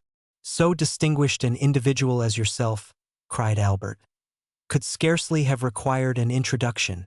You are most kind, but as regards myself, I can find no merit I possess, save that, as a millionaire, I might have become a partner in the speculations of M. Aguado and M. Rothschild. But as my motive in traveling to your capital would not have been for the pleasure of dabbling in stocks, I stayed away till some favorable chance should present itself of carrying my wish into execution. Your offer, however, smooths all difficulties, and I have only to ask you, my dear M. de Morcerf," these words were accompanied by a most peculiar smile, "whether you undertake, upon my arrival in France, to open to me the doors of that fashionable world of which I know no more than a Huron or a native of Cochin China. "Oh, that I do, and with infinite pleasure," answered Albert. "And so much the more readily as a letter received this morning from my father summons me to Paris, in consequence of a treaty of marriage, my dear Franz, do not smile, I beg of you, with a family of high standing, and connected with the very cream of Parisian society." "Connected by marriage, you mean," said Franz laughingly. "Well, never mind how it is," answered Albert. "It comes to the same thing in the end. Perhaps by the time you return to Paris, I shall be quite a sober, staid father of a family. A most edifying representative I shall make of all the domestic virtues. Don't you think so? But as regards your wish to visit our fine city, my dear Count, I can only say that you may command me and mine to any extent you please." "Then it is settled," said the Count. "And I give you my solemn assurance that I only waited an opportunity like the present to realize plans that I have long meditated." Franz did not doubt that these plans were the same concerning which the Count had dropped a few words in the grotto of Monte Cristo, and while the Count was speaking the young man watched him closely, hoping to read something of his purpose in his face, but his countenance was inscrutable, especially when, as in the present case, it was veiled in a sphinx-like smile. "But tell me now, Count," exclaimed Albert, delighted at the idea of having to chaperone so distinguished a person as Monte Cristo, "tell me truly whether you are in earnest, or if this project of visiting Paris is merely one of the chimerical and uncertain air castles of which we make so many in the course of our lives, but which, like a house built on the sand, is liable to be blown over by the first puff of wind." "I pledge you my honor," returned the Count, "that I mean to do as I have said. Both inclination and positive necessity compel me to visit Paris." "When do you propose going thither? Have you made up your mind when you shall be there yourself?" "Certainly I have. In a fortnight or 3 weeks' time, that is to say, as fast as I can get there." "Nay," said the Count, "I will give you 3 months ere I join you. You see, I make an ample allowance for all delays and difficulties." "And in 3 months' time," said Albert, "you will be at my house. Shall we make a positive appointment for a particular day and hour?" inquired the Count. "Only let me warn you that I am proverbial for my punctilious exactitude in keeping my engagements." "Day for day, hour for hour," said Albert. "That will suit me to a dot." "So be it, then," replied the Count, and extending his hand towards a calendar, suspended near the chimney-piece, he said, "Today is the 21st of February," and drawing out his watch added, "It is exactly 10:30 o'clock. Now promise me to remember this, and expect me the 21st of May at the same hour in the forenoon." "Capital!" exclaimed Albert. "Your breakfast shall be waiting. Where do you live?" Numéro 27, rue du Helder. "Have you bachelor's apartments there? I hope my coming will not put you to any inconvenience." "I reside in my father's house, but occupy a pavilion at the farther side of the courtyard, entirely separated from the main building."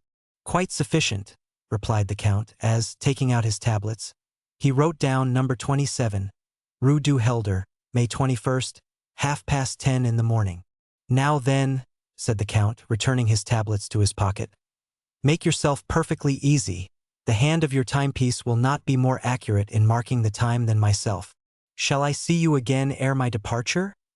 asked Albert. "That depends. When do you leave?" "Tomorrow evening at 5 o'clock. In that case I must say adieu to you, as I am compelled to go to Naples, and shall not return hither before Saturday evening or Sunday morning." "And you, Baron?" pursued the Count, addressing Franz. "Do you also depart tomorrow?" "Yes." "For France?" "No, for Venice. I shall remain in Italy for another year or 2. "Then we shall not meet in Paris?" "I fear I shall not have that honor." "Well, since we must part," said the Count, holding out a hand to each of the young men, "allow me to wish you both a safe and pleasant journey." It was the first time the hand of Franz had come in contact with that of the mysterious individual before him, and unconsciously he shuddered at its touch, for it felt cold and icy as that of a corpse. 20219 "Let us understand each other," said Albert.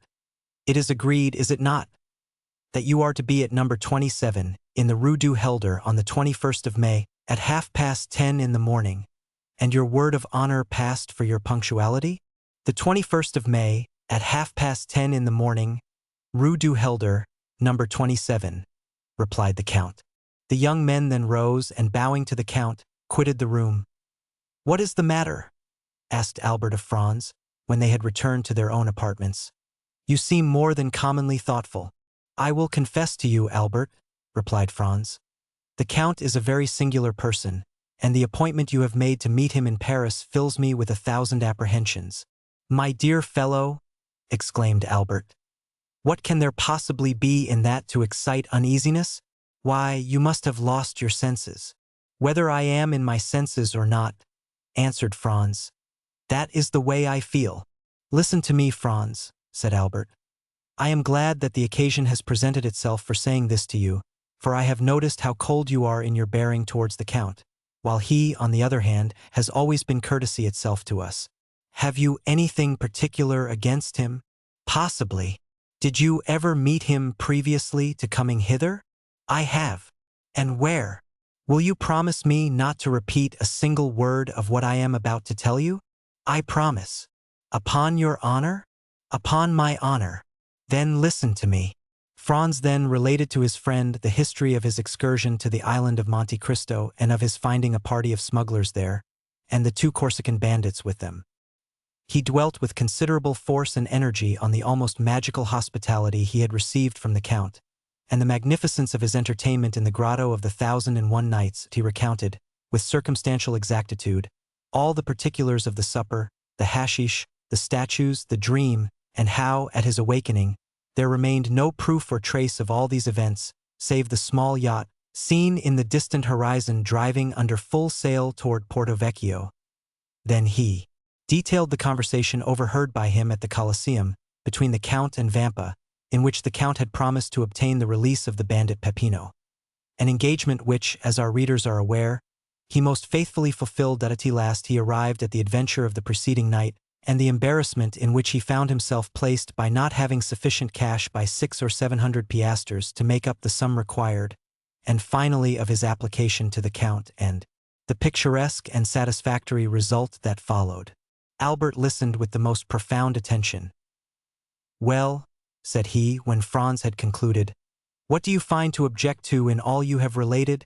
The Count is fond of traveling, and, being rich, possesses a vessel of his own. Go but to Portsmouth or Southampton, and you will find the harbors crowded with the yachts belonging to such of the English as can afford the expense, and have the same liking for this amusement. Now, by way of having a resting place during his excursions, avoiding the wretched cookery, which has been trying its best to poison me during the last 4 months, while you have manfully resisted its effects for as many years, and obtaining a bed on which it is possible to slumber, Monte Cristo has furnished for himself a temporary abode where you first found him. But, to prevent the possibility of the Tuscan government taking a fancy to his enchanted palace, and thereby depriving him of the advantages naturally expected from so large an outlay of capital, he has wisely enough purchased the island, and taken its name. Just ask yourself, my good fellow, whether there are not many persons of our acquaintance who assume the names of lands and properties they never in their lives were masters of. "But," said Franz, "the Corsican bandits that were among the crew of his vessel? Why, really the thing seems to me simple enough. Nobody knows better than yourself that the bandits of Corsica are not rogues or thieves, but purely and simply fugitives, driven by some sinister motive from their native town or village, and that their fellowship involves no disgrace or stigma. For my own part, I protest that, should I ever go to Corsica, my first visit, ere even I presented myself to the mayor or prefect, should be to the bandits of Colomba, if I could only manage to find them. For, on my conscience, they are a race of men I admire greatly." "Still," persisted Franz, "I suppose you will allow that such men as Vampa and his band are regular villains, who have no other motive than plunder when they seize your person. How do you explain the influence the Count evidently possessed over those ruffians?" "My good friend, as in all probability I own my present safety to that influence, it would ill become me to search too closely into its source. Therefore, instead of condemning him for his intimacy with outlaws, you must give me leave to excuse any little irregularity there may be in such a connection.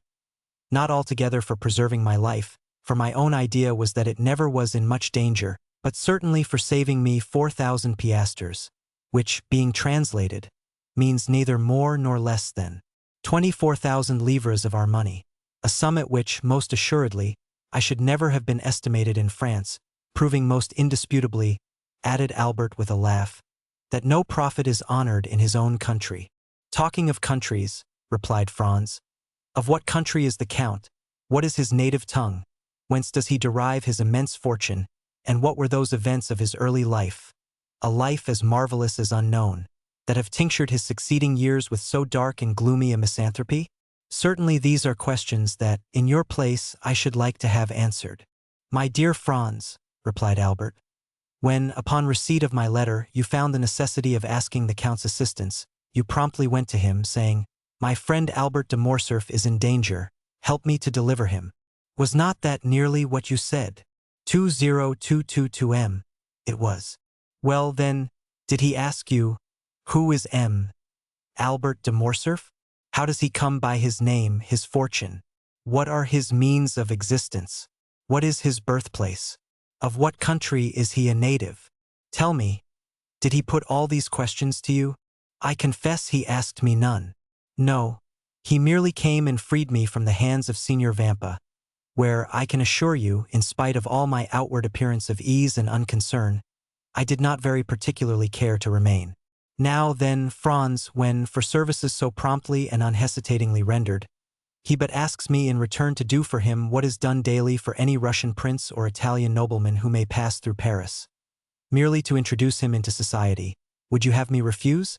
My good fellow, you must have lost your senses to think it possible I could act with such cold-blooded policy. And this time it must be confessed that, contrary to the usual state of affairs in discussions between the young men, the effective arguments were all on Albert's side.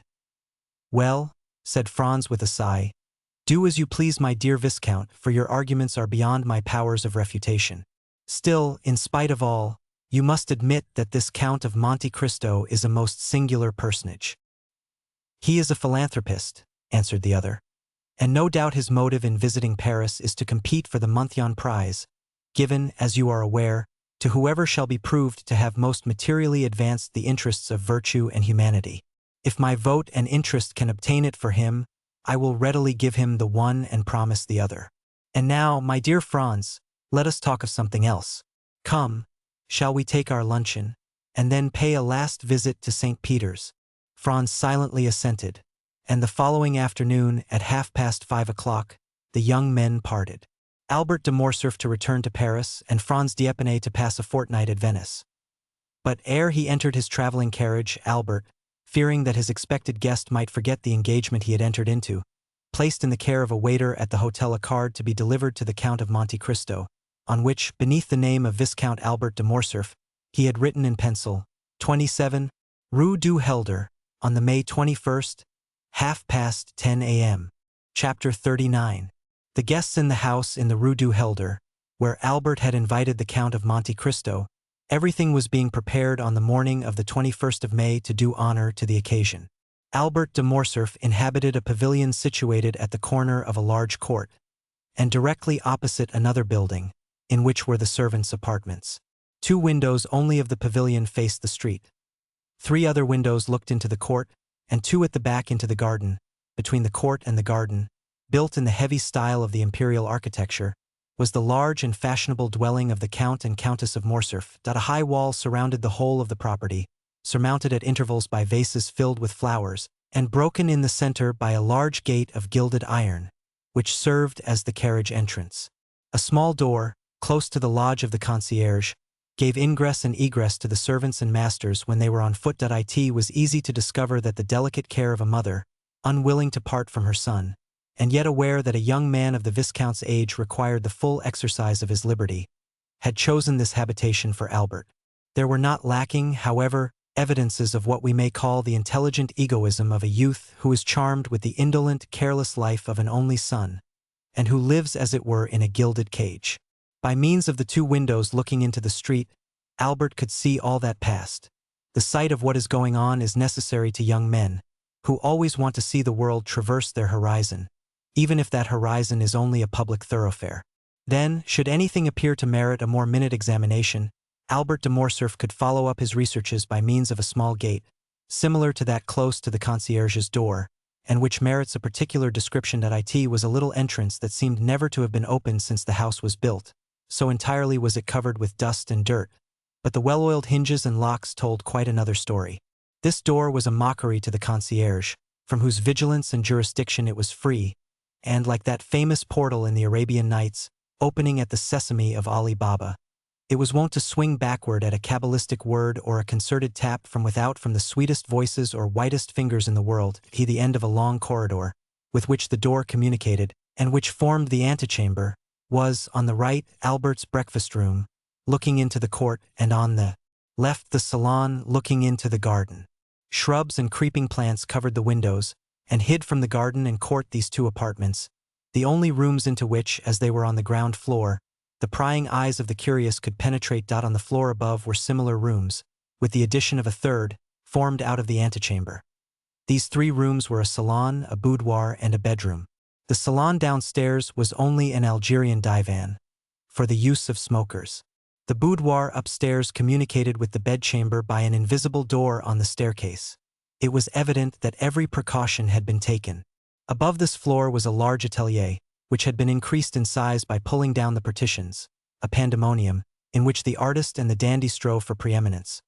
There were collected and piled up all Albert's successive caprices, hunting horns, bass viols, flutes, a whole orchestra, for Albert had had not a taste but a fancy for music. Easels, palettes, brushes, pencils, for music had been succeeded by painting. Foils, boxing gloves, broadswords, and single sticks, for, following the example of the fashionable young men of the time, Albert de Morcerf cultivated, with far more perseverance than music and drawing, the 3 arts that complete a dandy's education, i.e., fencing, boxing, and single stick, and it was here that he received Grisier, Cooks, and Charles Leboucher. The rest of the furniture of this privileged apartment consisted of old cabinets, filled with Chinese porcelain and Japanese vases, Luca della Robbia faiences, and Palissy platters, of old armchairs, in which perhaps had sat Henry IV, or Sully, Louis XIII, or Richelieu, for 2 of these armchairs, adorned with a carved shield, on which were engraved the fleur-de-lis of France on an azure field, evidently came from the Louvre or, at least, some royal residence. Over these dark and somber chairs were thrown splendid stuffs, dyed beneath Persia's sun, or woven by the fingers of the women of Calcutta or of Chandernagor. What these stuffs did there, it was impossible to say. They awaited, while gratifying the eyes, a destination unknown to their owner himself. In the meantime they filled the place with their golden and silky reflections, and in the center of the room was a roller and Blanchett baby grand piano in rosewood, but holding the potentialities of an orchestra in its narrow and sonorous cavity, and groaning beneath the weight of the chefs d'oeuvre of Beethoven, Weber, Mozart, Haydn, Grétry, and Porpora d'Adon. The walls, over the doors, on the ceiling, were swords, daggers, melee creeses, maces, battle-axes, gilded, damasked, and inlaid suits of armor, dried plants, minerals, and stuffed birds, their flame-colored wings outspread in motionless flight, and their beaks forever open. This was Albert's favorite lounging place. However, the morning of the appointment, the young man had established himself in the small salon downstairs. There, on a table, surrounded at some distance by a large and luxurious divan, every species of tobacco known, from the yellow tobacco of Petersburg to the black of Sinai, and so on along the scale from Maryland and Puerto Rico to Latakia, was exposed in pots of crackled earthenware of which the Dutch are so fond. Beside them, in boxes of fragrant wood, were ranged, according to their size and quality, puros, regalias, Havanas, and Manillas, and, in an open cabinet, a collection of German pipes, of chibuks, with their amber mouthpieces ornamented with coral, and of nargilés, with their long tubes of Morocco, awaiting the caprice or the sympathy of the smokers. Albert had himself presided at the arrangement, or, rather, the symmetrical derangement, which, after coffee, the guests at a breakfast of modern days love to contemplate through the vapor that escapes from their mouths, and ascends in long and fanciful wreaths to the ceiling. At 9:45, a valet entered. He composed, with a little groom named John, and who only spoke English, all Albert's establishment, although the cook of the hotel was always at his service, and on great occasions the Count's chasseur also. This valet, whose name was Germain, and who enjoyed the entire confidence of his young master, held in one hand a number of papers, and in the other a packet of letters, which he gave to Albert. Albert glanced carelessly at the different missives, selected 2 written in a small and delicate hand, and enclosed in scented envelopes, opened them and perused their contents with some attention. "How did these letters come?" said he. "One by the post, Madame Danglars' footman left the other. Let Madame Danglars know that I accept the place she offers me in her box. Wait. Then, during the day, tell Rosa that when I leave the opera I will sup with her as she wishes. Take her 6 bottles of different wine, Cyprus, sherry, and Malaga, and a barrel of Ostend oysters. Get them at Borel's, and be sure you say they are for me. At what o'clock, sir? Do you breakfast? 20227 M. What time is it now? 9:45. Very well, at 10:30. Debray will, perhaps, be obliged to go to the minister, and besides, Albert looked at his tablets. It is the hour I told the Count, May 21st at 10:30, and though I do not much rely upon his promise, I wish to be punctual. Is the Countess up yet? If you wish, I will inquire. Yes, ask her for one of her liqueur cellarettes. Mine is incomplete.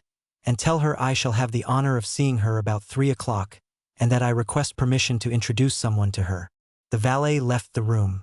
Albert threw himself on the divan, tore off the cover of 2 or 3 of the papers, looked at the theater announcements, made a face seeing they gave an opera, and not a ballet, hunted vainly amongst the advertisements for a new tooth powder of which he had heard, and threw down, one after the other, the 3 leading papers of Paris, muttering, "These papers become more and more stupid every day." A moment after, a carriage stopped before the door, and the servant announced M. Lucien Debray, a tall young man with light hair, clear gray eyes, and thin and compressed lips, dressed in a blue coat with beautifully carved gold buttons, a white neckcloth, and a tortoiseshell eyeglass suspended by a silken thread, and which, by an effort of the superciliary and zygomatic muscles, he fixed in his eye, entered with a half-official air, without smiling or speaking. "Good morning, Lucien, good morning," said Albert. "Your punctuality really alarms me. What do I say? Punctuality! You, whom I expected last, you arrive at 5 minutes to 10, when the time fixed was 10:30. Has the ministry resigned?"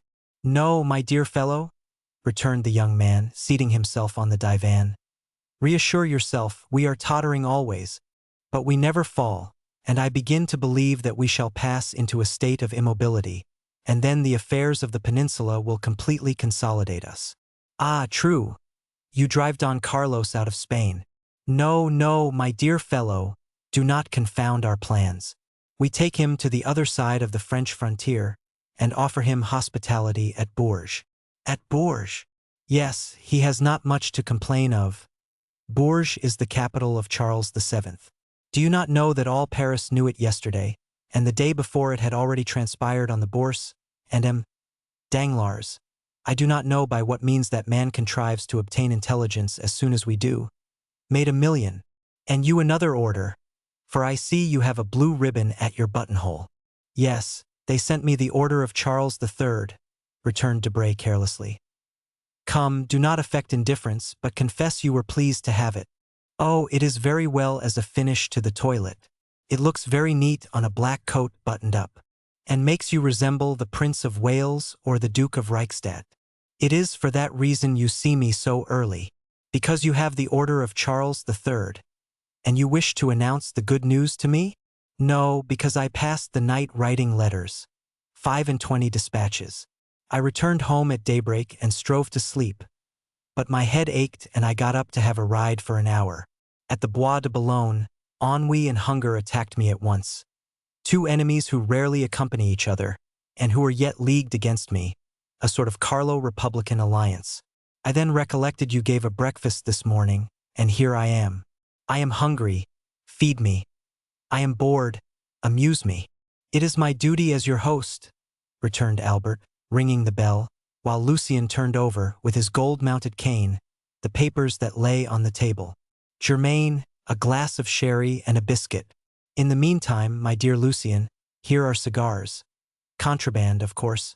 Try them, and persuade the minister to sell us such instead of poisoning us with cabbage leaves." Peste.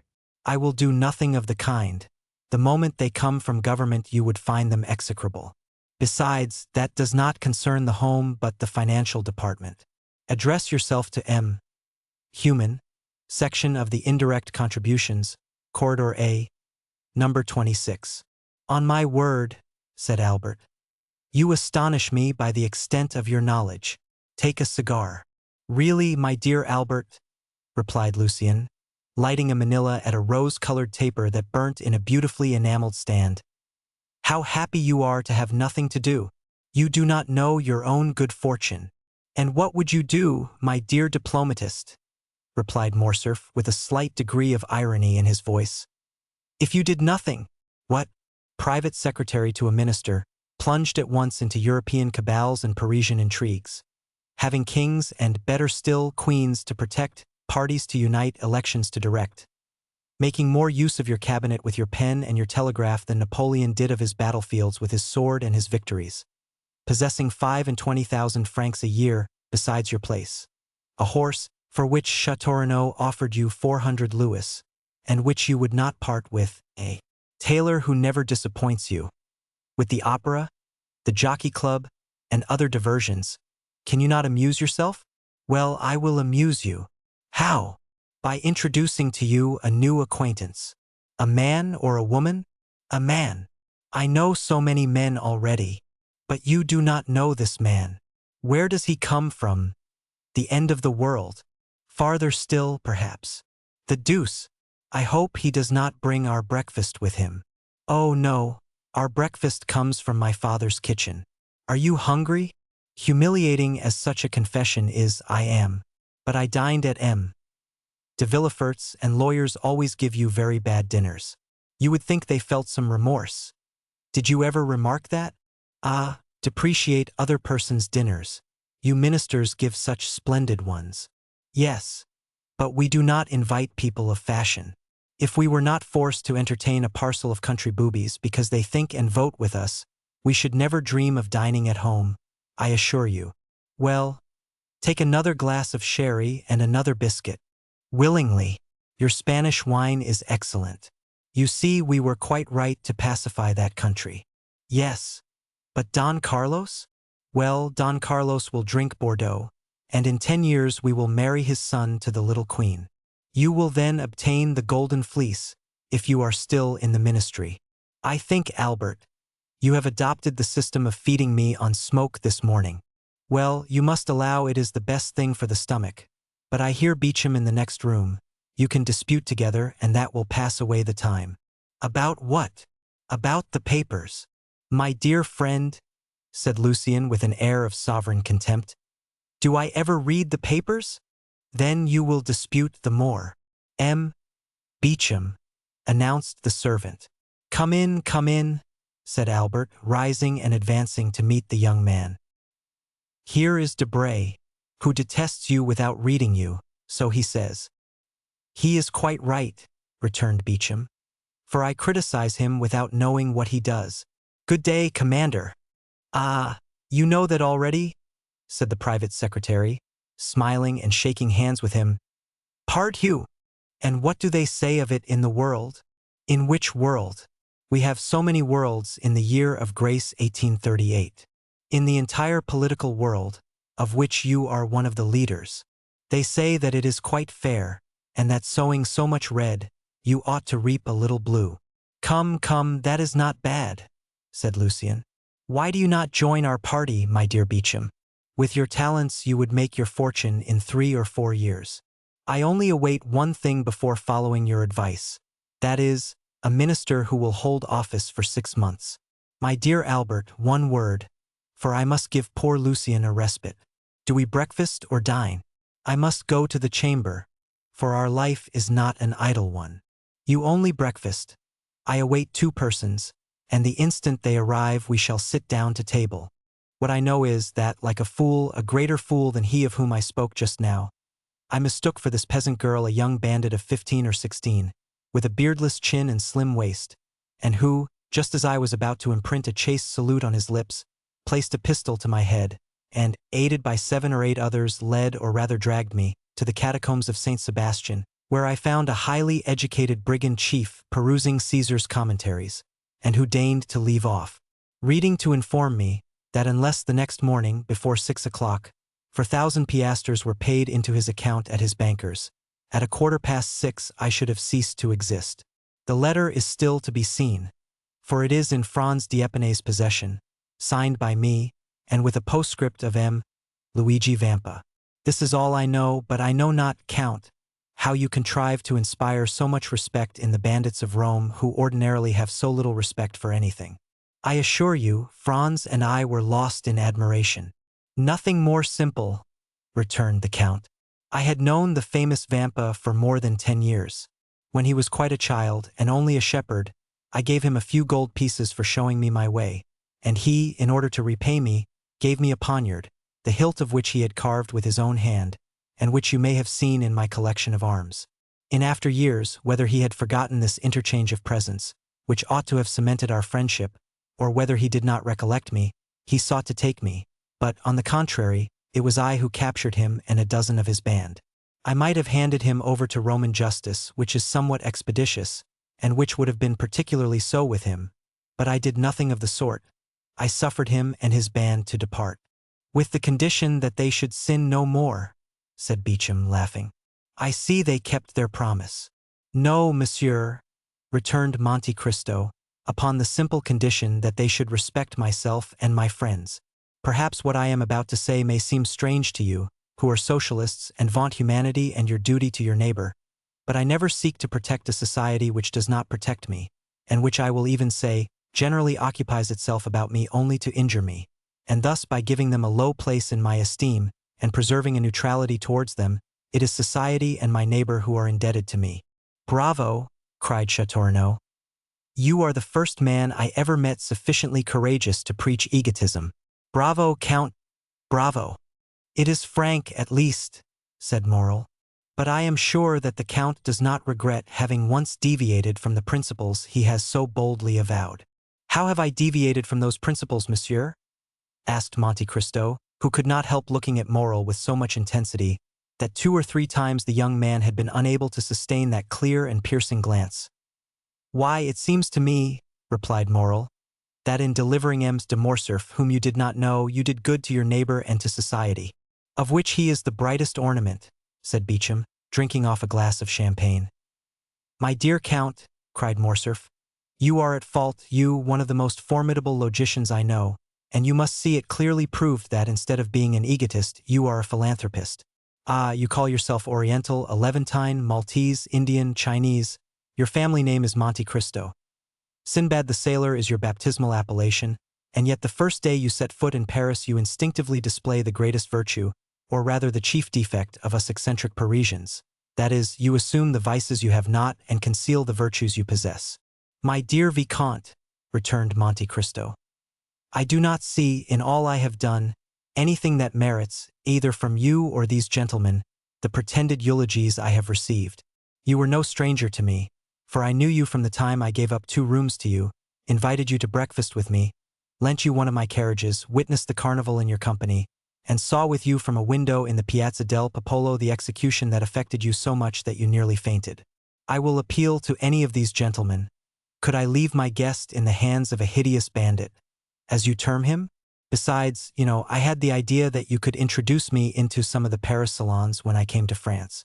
You might some time ago have looked upon this resolution as a vague project, but today you see it was a reality, and you must submit to it under penalty of breaking your word. I will keep it, returned Morcerf, but I fear that you will be much disappointed, accustomed as you are to picturesque events and fantastic horizons. Amongst us you will not meet with any of those episodes with which your adventurous existence has so familiarized you. Our Chimborazo is Montmartre, our Himalaya is Mount Valerian, our great desert is the plain of Grenelle, where they are now boring an artesian well to water the caravans. We have plenty of thieves, though not so many as is said. But these thieves stand in far more dread of a policeman than a lord. France is so prosaic and Paris so civilized a city that you will not find in its 85 departments. I say 85 because I do not include Corsica. You will not find, then, in these 85 departments a single hill on which there is not a telegraph, or a grotto in which the commissary of police has not put up a gas lamp.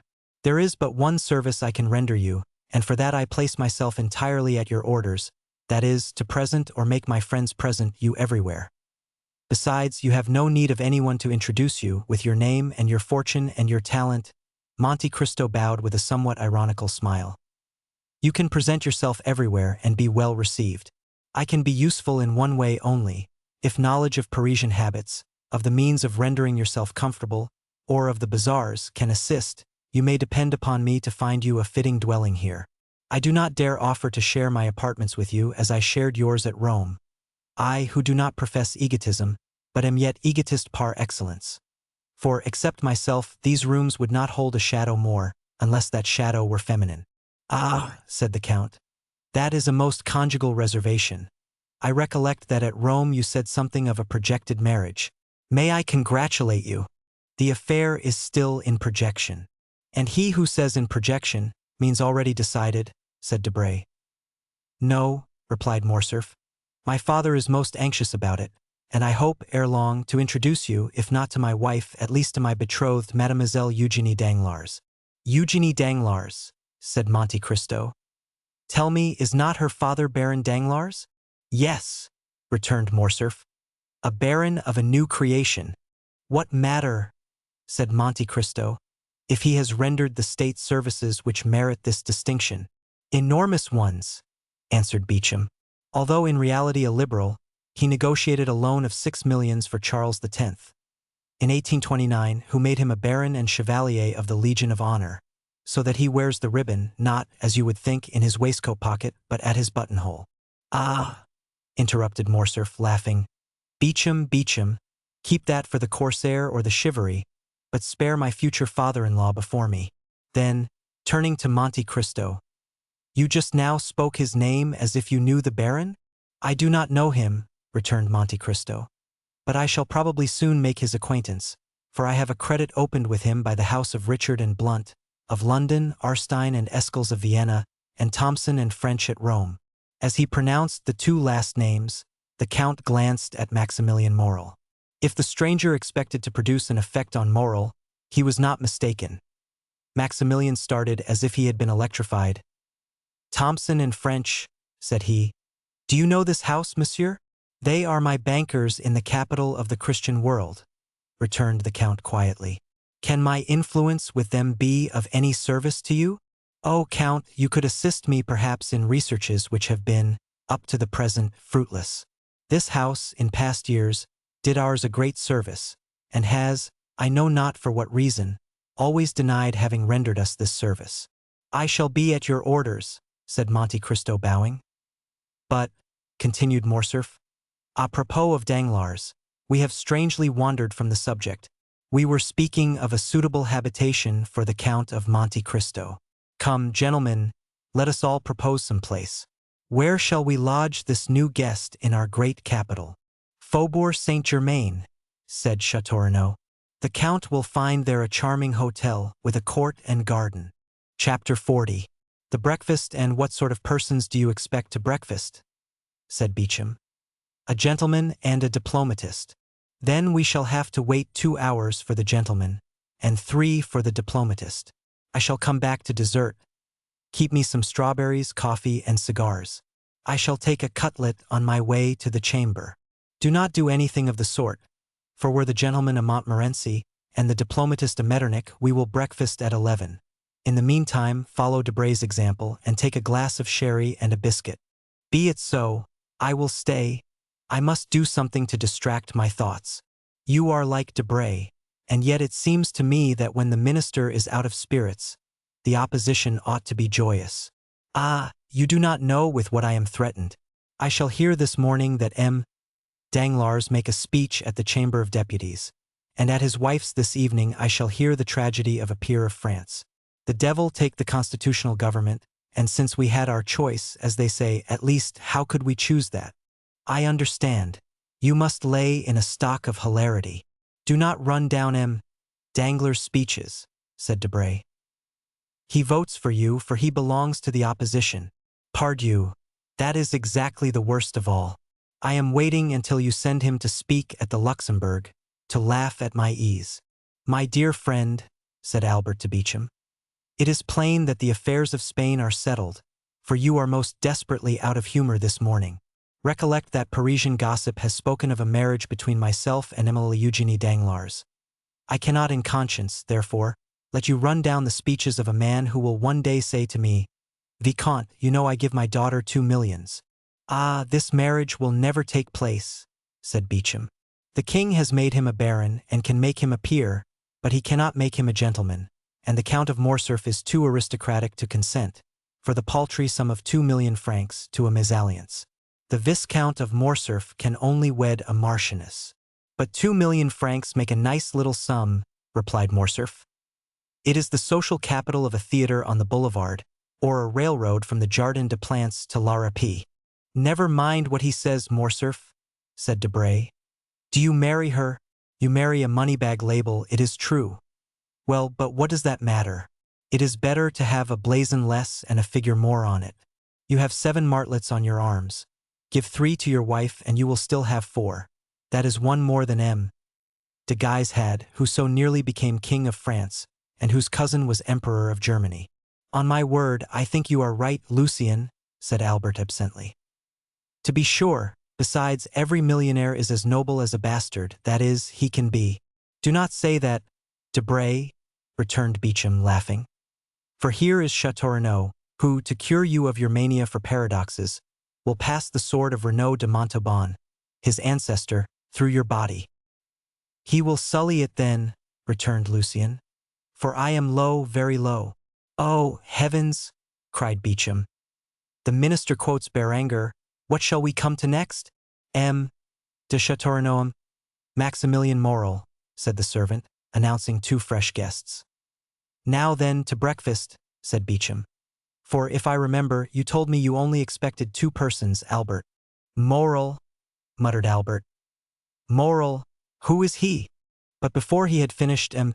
de Châteaurenaud, a handsome young man of 30, gentleman all over, that is, with the figure of a Guéchet and the wit of a Mortemart, took Albert's hand.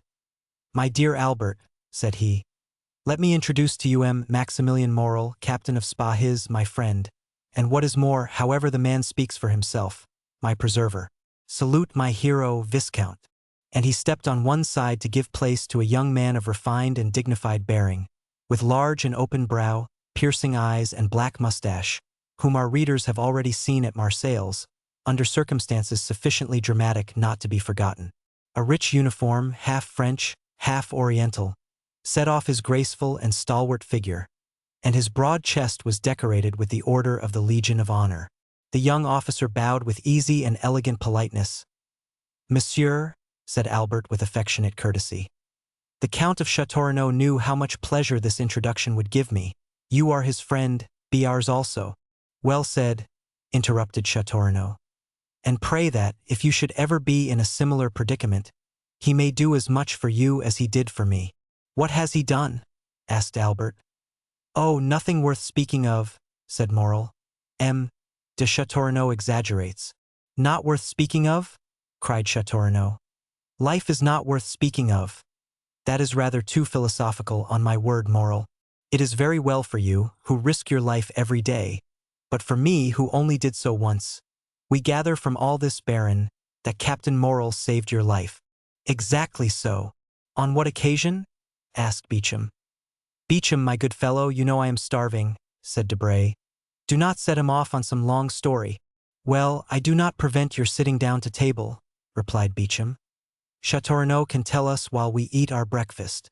"Gentlemen," said Morcerf, "it is only 10:15, and I expect someone else." "Ah, true, a diplomatist," observed Debray. "Diplomat or not, I don't know. I only know that he charged himself on my account with a mission, which he terminated so entirely to my satisfaction, that had I been king, I should have instantly created him knight of all my orders, even had I been able to offer him the golden fleece and the garter." "Well, since we are not to sit down to table," said Debray, "take a glass of sherry and tell us all about it." "You all know that I had the fancy of going to Africa." "It is a road your ancestors have traced for you," said Albert gallantly. "Yes, but I doubt that your object was like theirs, to rescue the Holy Sepulchre." "You are quite right, Beauchamp," observed the young aristocrat. "It was only to fight as an amateur. I cannot bear dueling ever since 2 seconds, whom I had chosen to arrange an affair, forced me to break the arm of one of my best friends, one whom you all know, poor Franz d'Épinay." Ah, true, said Debray. You did fight some time ago. About what? The devil take me if I remember, returned Chateau Renaud. But I recollect perfectly one thing, that, being unwilling to let such talents as mine sleep, I wished to try upon the Arabs the new pistols that had been given to me. In consequence I embarked for Oran, and went from thence to Constantine, where I arrived just in time to witness the raising of the siege. I retreated with the rest for 48 hours. I endured the rain during the day, and the cold during the night tolerably well, but the third morning my horse died of cold. Poor brute! Accustomed to be covered up and to have a stove in the stable, the Arabian finds himself unable to bear 10 degrees of cold in Arabia. That's why you want to purchase my English horse, said Debray. You think he will bear the cold better. You are mistaken, for I have made a vow never to return to Africa. You were very much frightened then? Asked Beauchamp.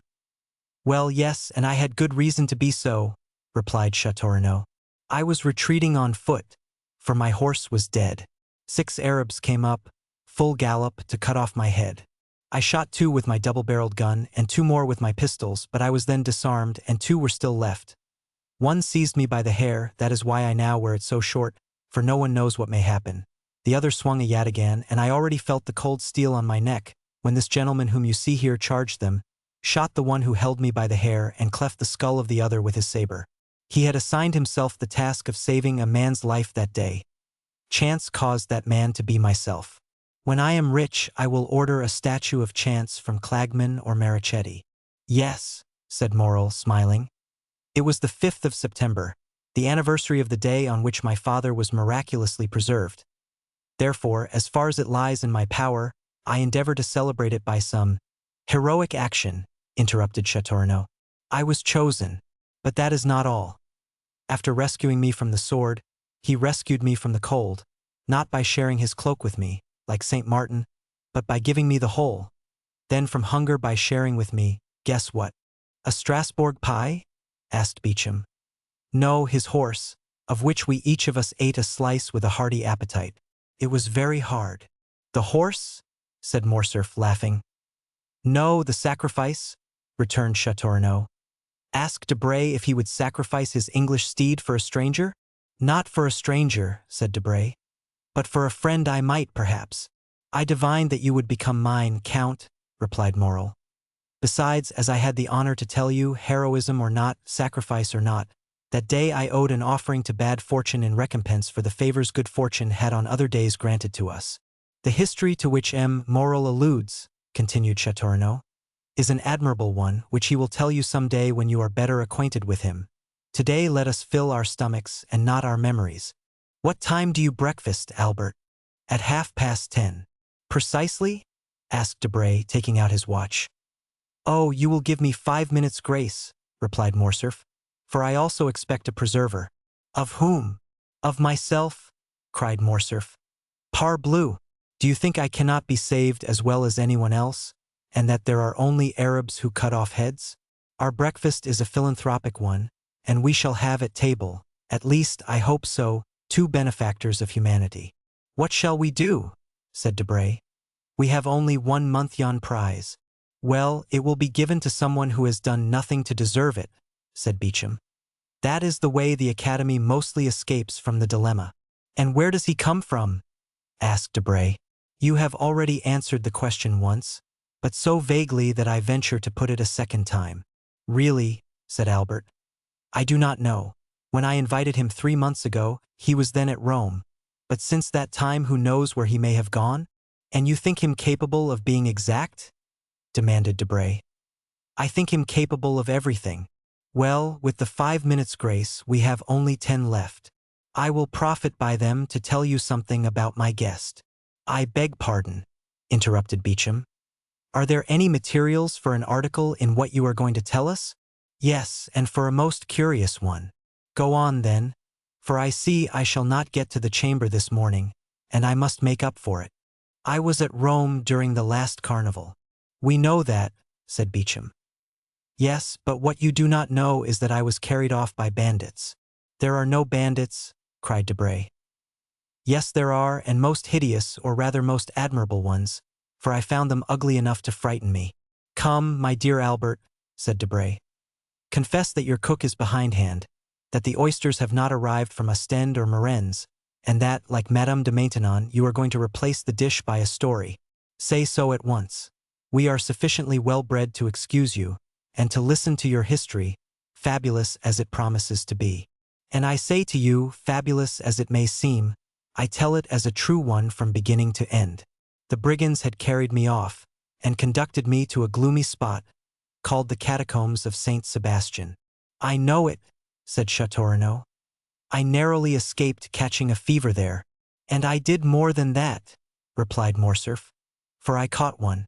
I was informed that I was prisoner until I paid the sum of 4,000 Roman crowns, about 24,000 francs. Unfortunately, I had not above 1,500. I was at the end of my journey and of my credit. I wrote to Franz, and were he here he would confirm every word. I wrote then to Franz that if he did not come with the 4,000 crowns before 6, at 10 minutes past I should have gone to join the blessed saints and glorious martyrs in whose company I had the honor of being. And Signor Luigi Vampa, such was the name of the chief of these bandits, would have scrupulously kept his word. But Franz did come with the 4,000 crowns, said Châteaurenaud. A man whose name is Franz d'Épinay or Albert de Morcerf has not much difficulty in procuring them. No, he arrived accompanied simply by the guest I am going to present to you. Ah, this gentleman is a Hercules killing Cacus, a Perseus freeing Andromeda. No, he is a man about my own size, armed to the teeth. He had not even a knitting needle. But he paid your ransom? He said 2 words to the chief and I was free. And they apologized to him for having carried you off? Said Beauchamp. Just so. Why, he is a second Ariosto. No, his name is the Count of Monte Cristo. There is no Count of Monte Cristo, said Debray. I do not think so, added Châteaurenaud, with the air of a man who knows the whole of the European nobility perfectly. Does anyone know anything of a Count of Monte Cristo? He comes possibly from the Holy Land, and one of his ancestors possessed Calvary, as the Mortemarts did the Dead Sea. I think I can assist your researches, said Maximilian. Monte Cristo is a little island I have often heard spoken of by the old sailors my father employed, a grain of sand in the center of the Mediterranean, an atom in the infinite. Precisely, cried Albert. Well, he of whom I speak is the lord and master of this grain of sand, of this atom. He has purchased the title of count somewhere in Tuscany. He is rich, then? I believe so. But that ought to be visible. That is what deceives you, Debray. I do not understand you. Have you read the Arabian Nights? What a question. Well, do you know if the persons you see there are rich or poor, if their sacks of wheat are not rubies or diamonds? They seem like poor fishermen, and suddenly they open some mysterious cavern filled with the wealth of the Indies. Which means that my Count of Monte Cristo is one of those fishermen. He has even a name taken from the book, since he calls himself Sinbad the Sailor, and has a cave filled with gold. And you have seen this cavern, Morcerf? Asked Beauchamp. No, but Franz has. For heaven's sake, not a word of this before him. Franz went in with his eyes blindfolded, and was waited on by mutes and by women to whom Cleopatra was a painted strumpet. Only he is not quite sure about the women, for they did not come in until after he had taken hashish, so that what he took for women might have been simply a row of statues. The 2 young men looked at Morcerf as if to say, Are you mad? Or are you laughing at us? And I also, said Morrel thoughtfully, have heard something like this from an old sailor named Penelon. Ah, cried Albert. It is very lucky that Morrel comes to aid me. You are vexed, are you not, that he thus gives a clue to the labyrinth? My dear Albert, said Debray, what you tell us is so extraordinary. Ah, because your ambassadors and your consuls do not tell you of them, they have no time. They are too much taken up with interfering in the affairs of their countrymen who travel. Now you get angry and attack our poor agents. How will you have them protect you? The chamber cuts down their salaries every day so that now they have scarcely any. Will you be ambassador, Albert? I will send you to Constantinople. No, lest on the first demonstration I make in favor of Mehemet Ali, the Sultan send me the bowstring, and make my secretaries strangle me." "You say very true," responded Debray. "Yes," said Albert, "but this has nothing to do with the existence of the Count of Monte Cristo." Pardieu. "Everyone exists. Doubtless, but not in the same way. Everyone has not black slaves, a princely retinue, an arsenal of weapons that would do credit to an Arabian fortress, horses that cost 6,000 francs apiece, and Greek mistresses." "Have you seen the Greek mistress?" "I have both seen and heard her. I saw her at the theater, and heard her one morning when I breakfasted with the Count." "He eats, then?" "Yes, but so little it can hardly be called eating." "He must be a vampire." "Laugh, if you will. The Countess G., who knew Lord Ruthven, declared that the Count was a vampire." "Ah, capital," said Beauchamp, "for a man not connected with newspapers. Here is the pendant to the famous sea serpent of the Constitutional. Wild eyes, the iris of which contracts or dilates at pleasure," said Debray. "Facial angles strongly developed, magnificent forehead, livid complexion, black beard, sharp and white teeth, politeness unexceptionable." "Just so, Lucien," returned Morcerf. "You have described him feature for feature. Yes, keen and cutting politeness.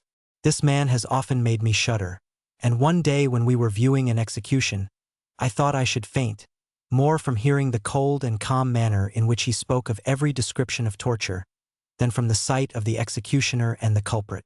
"Did he not conduct you to the ruins of the Colosseum and suck your blood?" asked Beauchamp. "Or, having delivered you, make you sign a flaming parchment, surrendering your soul to him as Esau did his birthright?" Rail on at your ease, gentlemen," said Morcerf, somewhat piqued. "When I look at you Parisians, idlers on the Boulevard de Gand or the Bois de Boulogne, and think of this man, it seems to me we are not of the same race." "I am highly flattered," returned Beauchamp. "At the same time," added Châteaurenaud, "your Count of Monte Cristo is a very fine fellow, always accepting his little arrangements with the Italian banditti." "There are no Italian banditti," said Debray. "No vampire," cried Beauchamp. "No Count of Monte Cristo," added Debray. "There is 10:30 striking, Albert. Confess you have dreamed this, and let us sit down to breakfast," continued Beauchamp. But the sound of the clock had not died away when Germain announced, "His Excellency the Count of Monte Cristo."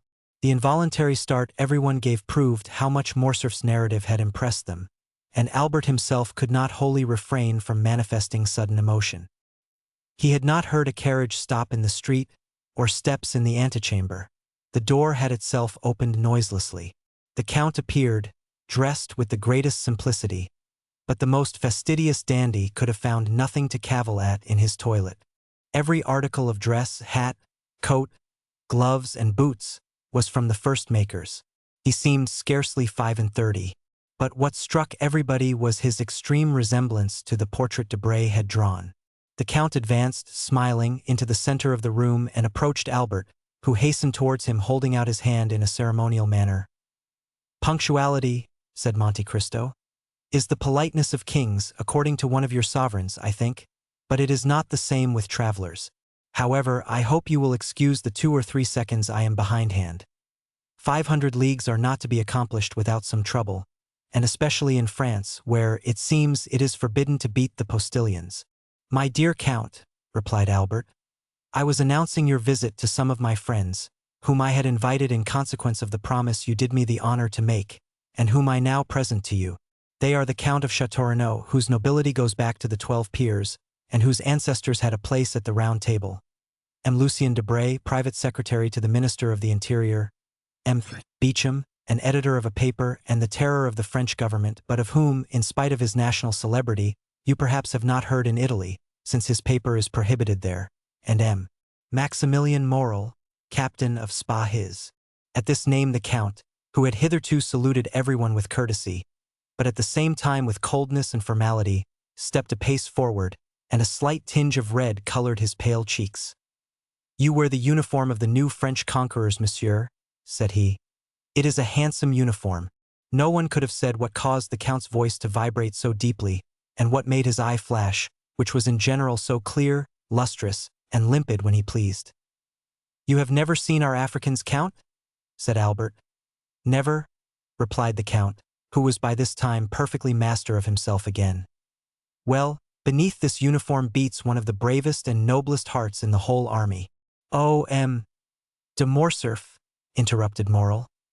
Let me go on, Captain, and we have just heard, continued Albert, of a new deed of his, and so heroic a one, that, although I have seen him today for the first time, I request you to allow me to introduce him as my friend. At these words it was still possible to observe in Monte Cristo the concentrated look, changing color, and slight trembling of the eyelid that show emotion. "Ah, you have a noble heart," said the Count. "So much the better." This exclamation, which corresponded to the Count's own thought rather than to what Albert was saying, surprised everybody, and especially Morrel, who looked at Monte Cristo with wonder. But at the same time the intonation was so soft that, however strange the speech might seem, it was impossible to be offended at it. 20245 Why should he doubt it? Said Beauchamp to Châteaurenaud.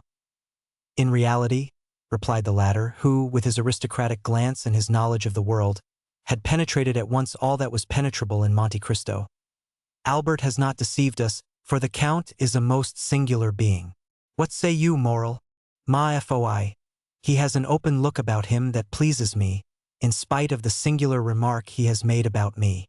Gentlemen, said Albert, Germain informs me that breakfast is ready. My dear Count, allow me to show you the way.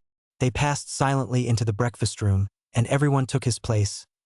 Gentlemen, said the Count, seating himself, permit me to make a confession which must form my excuse for any improprieties I may commit. I am a stranger, and a stranger to such a degree, that this is the first time I have ever been at Paris. The French way of living is utterly unknown to me, and up to the present time I have followed the Eastern customs, which are entirely in contrast to the Parisian. I beg you, therefore, to excuse if you find anything in me too Turkish, too Italian, or too Arabian. Now then, let us breakfast. With what an air he says all this, muttered Beauchamp. Decidedly he is a great man in his own country, added Debray. A great man in every country, Debray, said Châteaurenaud. The Count was, it may be remembered, a most temperate guest. Albert remarked this, expressing his fears lest, at the outset, the Parisian mode of life should displease the traveler in the most essential point. My dear Count, said he, I fear one thing, and that is that the fare of the Rue du Helder is not so much to your taste as that of the Piazza di Spagna. I ought to have consulted you on the point, and have had some dishes prepared expressly. Did you know me better? Returned the Count, smiling.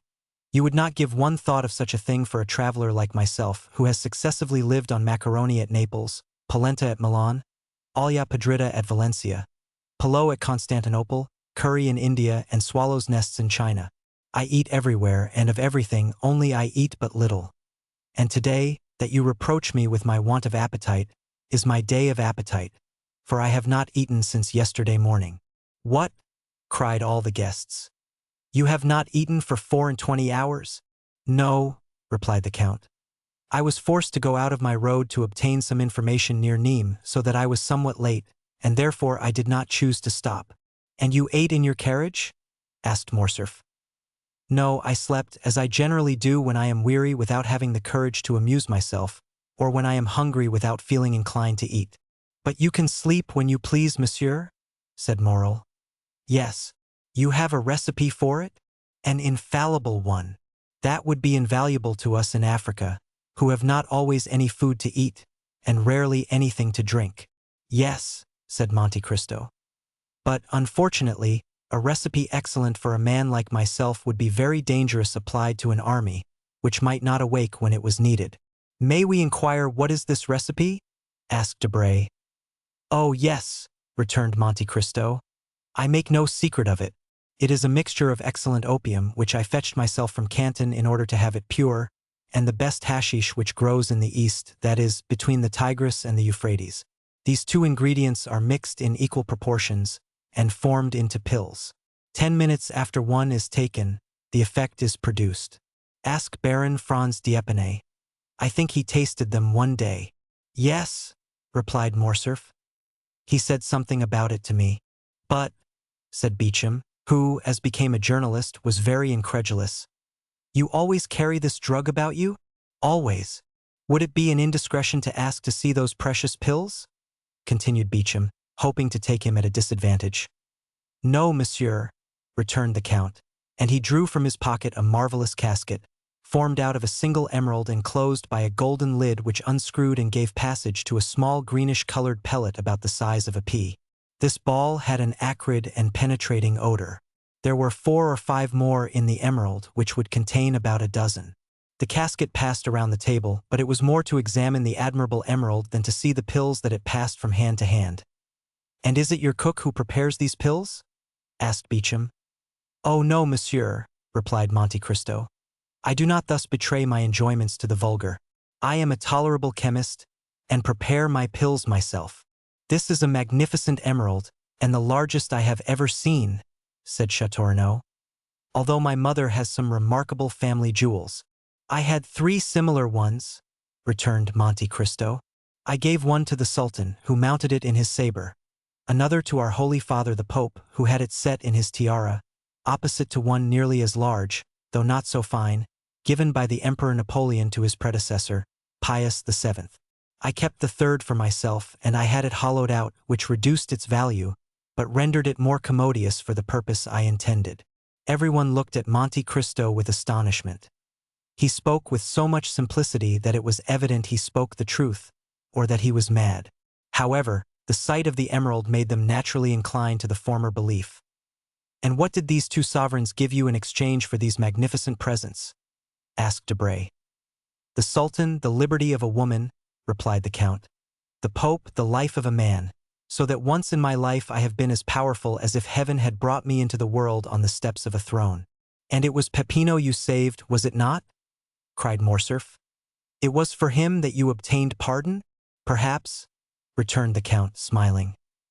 "My dear Count, you have no idea what pleasure it gives me to hear you speak thus," said Morcerf. "I had announced you beforehand to my friends as an enchanter of the Arabian Nights, a wizard of the Middle Ages. But the Parisians are so subtle in paradoxes that they mistake for caprices of the imagination the most incontestable truths, when these truths do not form a part of their daily existence. For example, here is Debray who reads, and Beauchamp who prints, every day. A member of the Jockey Club has been stopped and robbed on the boulevard. For persons have been assassinated in the Rue Saint-Denis or the Faubourg Saint-Germain. 10, 15, or 20 thieves have been arrested in a café on the Boulevard du Temple or in the Thermes de Julien. And yet these same men deny the existence of the bandits in the Maremma, the Campagna di Romana, or the Pontine Marshes. Tell them yourself that I was taken by bandits, and that without your generous intercession I should now have been sleeping in the catacombs of Saint Sebastian, instead of receiving them in my humble abode in the Rue du Helder." "Ah," said Monte Cristo, "you promised me never to mention that circumstance." "It was not I who made that promise," cried Morcerf. "It must have been someone else whom you have rescued in the same manner, and whom you have forgotten. Pray speak of it, for I shall not only, I trust, relate the little I do know, but also a great deal I do not know." "It seems to me," returned the Count, smiling, "that you played a sufficiently important part to know as well as myself what happened. 20249 Well, you promise me, if I tell all I know, to relate, in your turn, all that I do not know?" "That is but fair," replied Monte Cristo.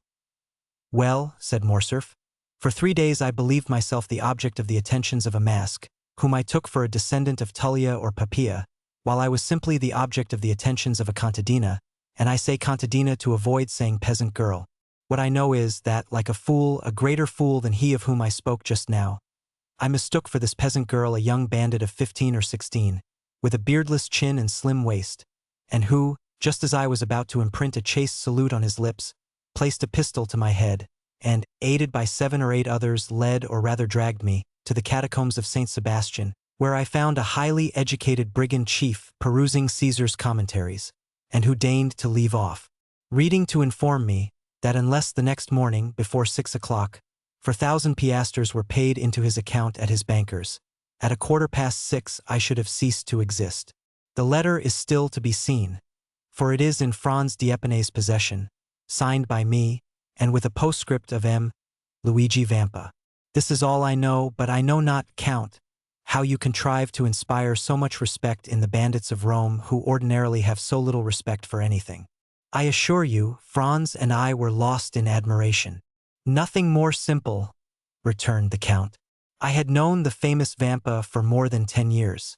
When he was quite a child and only a shepherd, I gave him a few gold pieces for showing me my way, and he, in order to repay me, gave me a poniard, the hilt of which he had carved with his own hand, and which you may have seen in my collection of arms.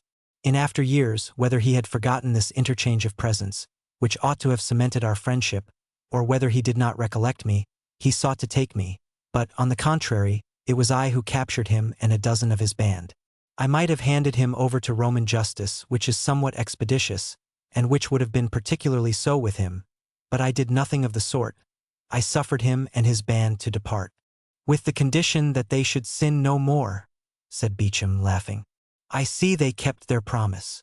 No, monsieur, returned Monte Cristo, upon the simple condition that they should respect myself and my friends. Perhaps what I am about to say may seem strange to you, who are socialists and vaunt humanity and your duty to your neighbor, but I never seek to protect a society which does not protect me, and which I will even say, generally occupies itself about me only to injure me, and thus by giving them a low place in my esteem, and preserving a neutrality towards them, it is society and my neighbor who are indebted to me. Bravo, cried Châteaurenaud.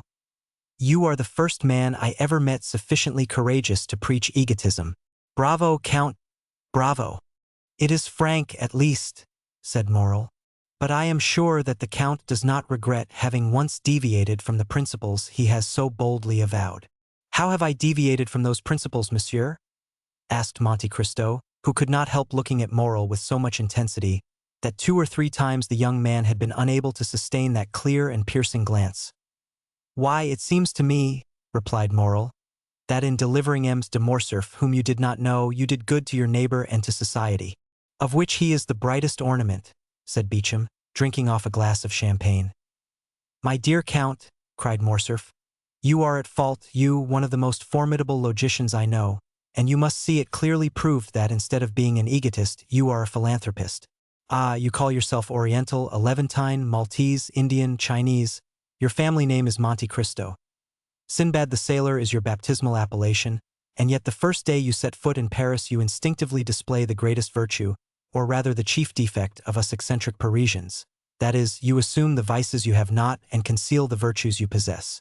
My dear Vicomte, returned Monte Cristo, I do not see, in all I have done, anything that merits, either from you or these gentlemen, the pretended eulogies I have received. You were no stranger to me, for I knew you from the time I gave up 2 rooms to you, invited you to breakfast with me, lent you one of my carriages, witnessed the carnival in your company, and saw with you from a window in the Piazza del Popolo the execution that affected you so much that you nearly fainted. I will appeal to any of these gentlemen. Could I leave my guest in the hands of a hideous bandit, as you term him? Besides, I had the idea that you could introduce me into some of the Paris salons when I came to France. You might some time ago have looked upon this resolution as a vague project, but today you see it was a reality, and you must submit to it under penalty of breaking your word. I will keep it, returned Morcerf, but I fear that you will be much disappointed, accustomed as you are to picturesque events and fantastic horizons. Amongst us you will not meet with any of those episodes with which your adventurous existence has so familiarized you. Our Chimborazo is Montmartre, our Himalaya is Mount Valerian, our great desert is the plain of Grenelle, where they are now boring an artesian well to water the caravans. We have plenty of thieves, though not so many as is said. But these thieves stand in far more dread of a policeman than a lord. France is so prosaic and Paris so civilized a city that you will not find in its 85 departments. I say 85 because I do not include Corsica. You will not find, then, in these 85 departments a single hill on which there is not a telegraph, or a grotto in which the commissary of police has not put up a gas lamp. There is but one service I can render you, and for that I place myself entirely at your orders, that is, to present or make my friends present you everywhere. Besides, you have no need of anyone to introduce you, with your name and your fortune and your talent. Monte Cristo bowed with a somewhat ironical smile. You can present yourself everywhere and be well received. I can be useful in one way only, if knowledge of Parisian habits, of the means of rendering yourself comfortable, or of the bazaars, can assist, you may depend upon me to find you a fitting dwelling here. I do not dare offer to share my apartments with you as I shared yours at Rome. I who do not profess egotism, but am yet egotist par excellence.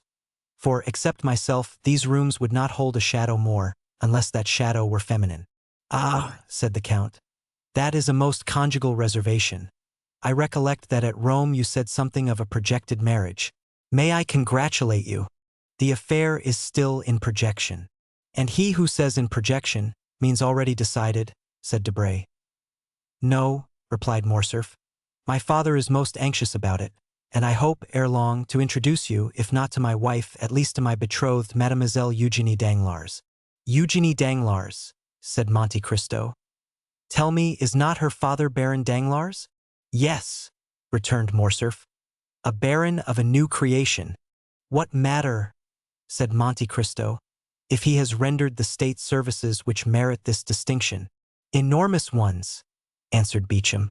Although in reality a liberal, he negotiated a loan of 6 millions for Charles X, in 1829, who made him a baron and chevalier of the Legion of Honor, so that he wears the ribbon, not, as you would think, in his waistcoat pocket, but at his buttonhole. Ah, interrupted Morcerf, laughing. Beauchamp, keep that for the corsair or the chivalry, but spare my future father-in-law before me. Then, turning to Monte Cristo, you just now spoke his name as if you knew the Baron? I do not know him, returned Monte Cristo, but I shall probably soon make his acquaintance, for I have a credit opened with him by the house of Richard and Blunt, of London, Arstein and Escles of Vienna, and Thomson and French at Rome. As he pronounced the two last names, the Count glanced at Maximilian Morrel. If the stranger expected to produce an effect on Morrel, he was not mistaken. Maximilian started as if he had been electrified. Thomson and French, said he. Do you know this house, monsieur? They are my bankers in the capital of the Christian world, returned the Count quietly. Can my influence with them be of any service to you? Oh, Count, you could assist me perhaps in researches which have been, up to the present, fruitless. This house, in past years, did ours a great service, and has, I know not for what reason, always denied having rendered us this service. I shall be at your orders, said Monte Cristo, bowing. But, continued Morcerf, apropos of Danglars, we have strangely wandered from the subject. We were speaking of a suitable habitation for the Count of Monte Cristo. Come, gentlemen, let us all propose some place. Where shall we lodge this new guest in our great capital? Faubourg Saint-Germain, said Châteaurenaud. The Count will find there a charming hotel with a court and garden. Bah, Châteaurenaud, returned Debray. You only know your dull and gloomy Faubourg Saint-Germain. Do not pay any attention to him, Count. Live in the Chaussée d'Antin, that's the real center of Paris. Boulevard de l'Opéra, said Beauchamp. The second floor, a house with a balcony. The Count will have his cushions of silver cloth brought there, and as he smokes his chibouque, see all Paris pass before him. You have no idea then, Morrel? Asked Châteaurenaud. You do not propose anything. Oh, yes, returned the young man, smiling. On the contrary, I have one, but I expected the Count would be tempted by one of the brilliant proposals made him. Yet as he has not replied to any of them, I will venture to offer him a suite of apartments in a charming hotel, in the Pompadour style, that my sister has inhabited for a year in the Rue Meslay. You have a sister? Asked the Count. Yes, monsieur, a most excellent sister. Married. Nearly 9 years. Happy? Asked the Count again.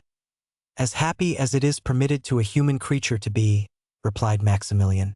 She married the man she loved, who remained faithful to us in our fallen fortunes. Emmanuel Herbot. Monte Cristo smiled imperceptibly. I live there during my leave of absence, continued Maximilian, and I shall be, together with my brother-in-law Emmanuel, at the disposition of the Count, whenever he thinks fit to honor us. 1 minute, cried Albert, without giving Monte Cristo the time to reply. Take care, you are going to immure a traveler, Sinbad the sailor, a man who comes to see Paris. You are going to make a patriarch of him. Oh, no, said Morrel. My sister is 25, my brother-in-law is 30, they are gay, young, and happy.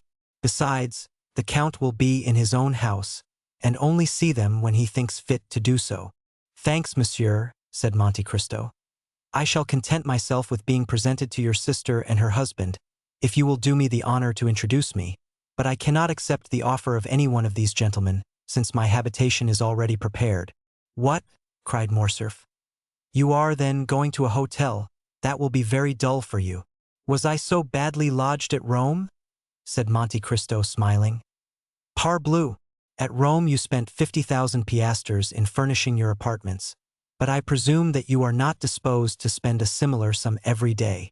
"It is not that which deterred me," replied Monte Cristo. "But as I determined to have a house to myself, I sent on my valet de chambre, and he ought by this time to have bought the house and furnished it." "But you have, then, a valet de chambre who knows Paris?" said Beauchamp. "It is the first time he has ever been in Paris." "He is black and cannot speak," returned Monte Cristo. "It is Ali!" cried Albert, in the midst of the general surprise. "Yes, Ali himself, my Nubian mute, whom you saw, I think, at Rome." "Certainly," said Morcerf. "I recollect him perfectly. But how could you charge a Nubian to purchase a house, and a mute to furnish it?" "He will do everything wrong." "Undeceive yourself, monsieur," replied Monte Cristo. "I am quite sure that, on the contrary, he will choose everything as I wish. He knows my tastes, my caprices, my wants. He has been here a week, with the instinct of a hound, hunting by himself. He will arrange everything for me. He knew that I should arrive today at 10 o'clock. He was waiting for me at 9 at the Barrière de Fontainebleau. He gave me this paper. It contains the number of my new abode. Read it yourself." And Monte Cristo passed a paper to Albert. "Ah, that is really original," said Beauchamp. "And very princely," added Châteaurenaud. "What, do you not know your house?" asked Debray. "No," said Monte Cristo. "I told you I did not wish to be behind my time. I dressed myself in the carriage and descended at the Viscount's door."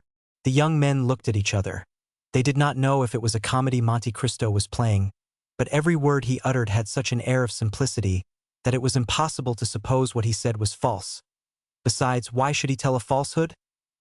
"We must content ourselves, then," said Beauchamp, "with rendering the Count all the little services in our power. I, in my quality of journalist, open all the theaters to him." "Thanks, monsieur," returned Monte Cristo. "My steward has orders to take a box at each theater." "Is your steward also a Nubian?" asked Debray. "No, he is a countryman of yours, if a Corsican is a countryman of anyone's. But you know him, M. de Morcerf. Is it that excellent M. Bertuccio, who understands hiring windows so well?" "Yes, you saw him the day I had the honor of receiving you.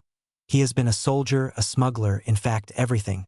I would not be quite sure that he has not been mixed up with the police for some trifle. A stab with a knife, for instance." "And you have chosen this honest citizen for your steward," said Debray. "Of how much does he rob you every year?" "On my word," replied the Count, "not more than another. I am sure he answers my purpose, knows no impossibility, and so I keep him." "Then," continued Châteaurenaud, "since you have an establishment, a steward, and a hotel in the Champs-Élysées, you only want a mistress." Albert smiled. He thought of the fair Greek he had seen in the Count's box at the Argentina and Valle theaters. "I have something better than that," said Monte Cristo. "I have a slave. You procure your mistresses from the opera, the vaudeville, or the varietés. I purchased mine at Constantinople. It cost me more, but I have nothing to fear." "But you forget," replied Debray, laughing, "that we are Franks by name and Franks by nature, as King Charles said, and that the moment she puts her foot in France your slave becomes free." "Who will tell her?" "The first person who sees her. She only speaks Romaic." "That is different." "But at least we shall see her," said Beauchamp. "Or do you keep eunuchs as well as mutes?" "Oh, no," replied Monte Cristo. "I do not carry brutalism so far. Everyone who surrounds me is free to quit me, and when they leave me will no longer have any need of me or anyone else. It is for that reason, perhaps, that they do not quit me. They had long since passed to dessert and cigars." "My dear Albert," said Debray, rising, "it is 2:30. Your guest is charming, but you leave the best company to go into the worst sometimes. I must return to the minister's. I will tell him of the Count, and we shall soon know who he is." "Take care," returned Albert. "No one has been able to accomplish that. Oh, we have 3 millions for our police. It is true they are almost always spent beforehand, but no matter, we shall still have 50,000 francs to spend for this purpose. And when you know, will you tell me? I promise you. Au revoir, Albert. Gentlemen, good morning. As he left the room, Debray called out loudly, "My carriage!" "Bravo," said Beauchamp to Albert. "I shall not go to the chamber, but I have something better to offer my readers than a speech of M. Danglars." "For heaven's sake, Beauchamp," returned Morcerf, "do not deprive me of the merit of introducing him everywhere. Is he not peculiar?" "He is more than that," replied Châteaurenaud. "He is one of the most extraordinary men I ever saw in my life. Are you coming, Morrel?" "Directly I have given my card to the Count, who has promised to pay us a visit at Rue Meslay, number 14. "Be sure I shall not fail to do so," returned the Count, bowing, and Maximilien Morrel left the room with the Baron de Châteaurenaud, leaving Monte Cristo alone with Morcerf.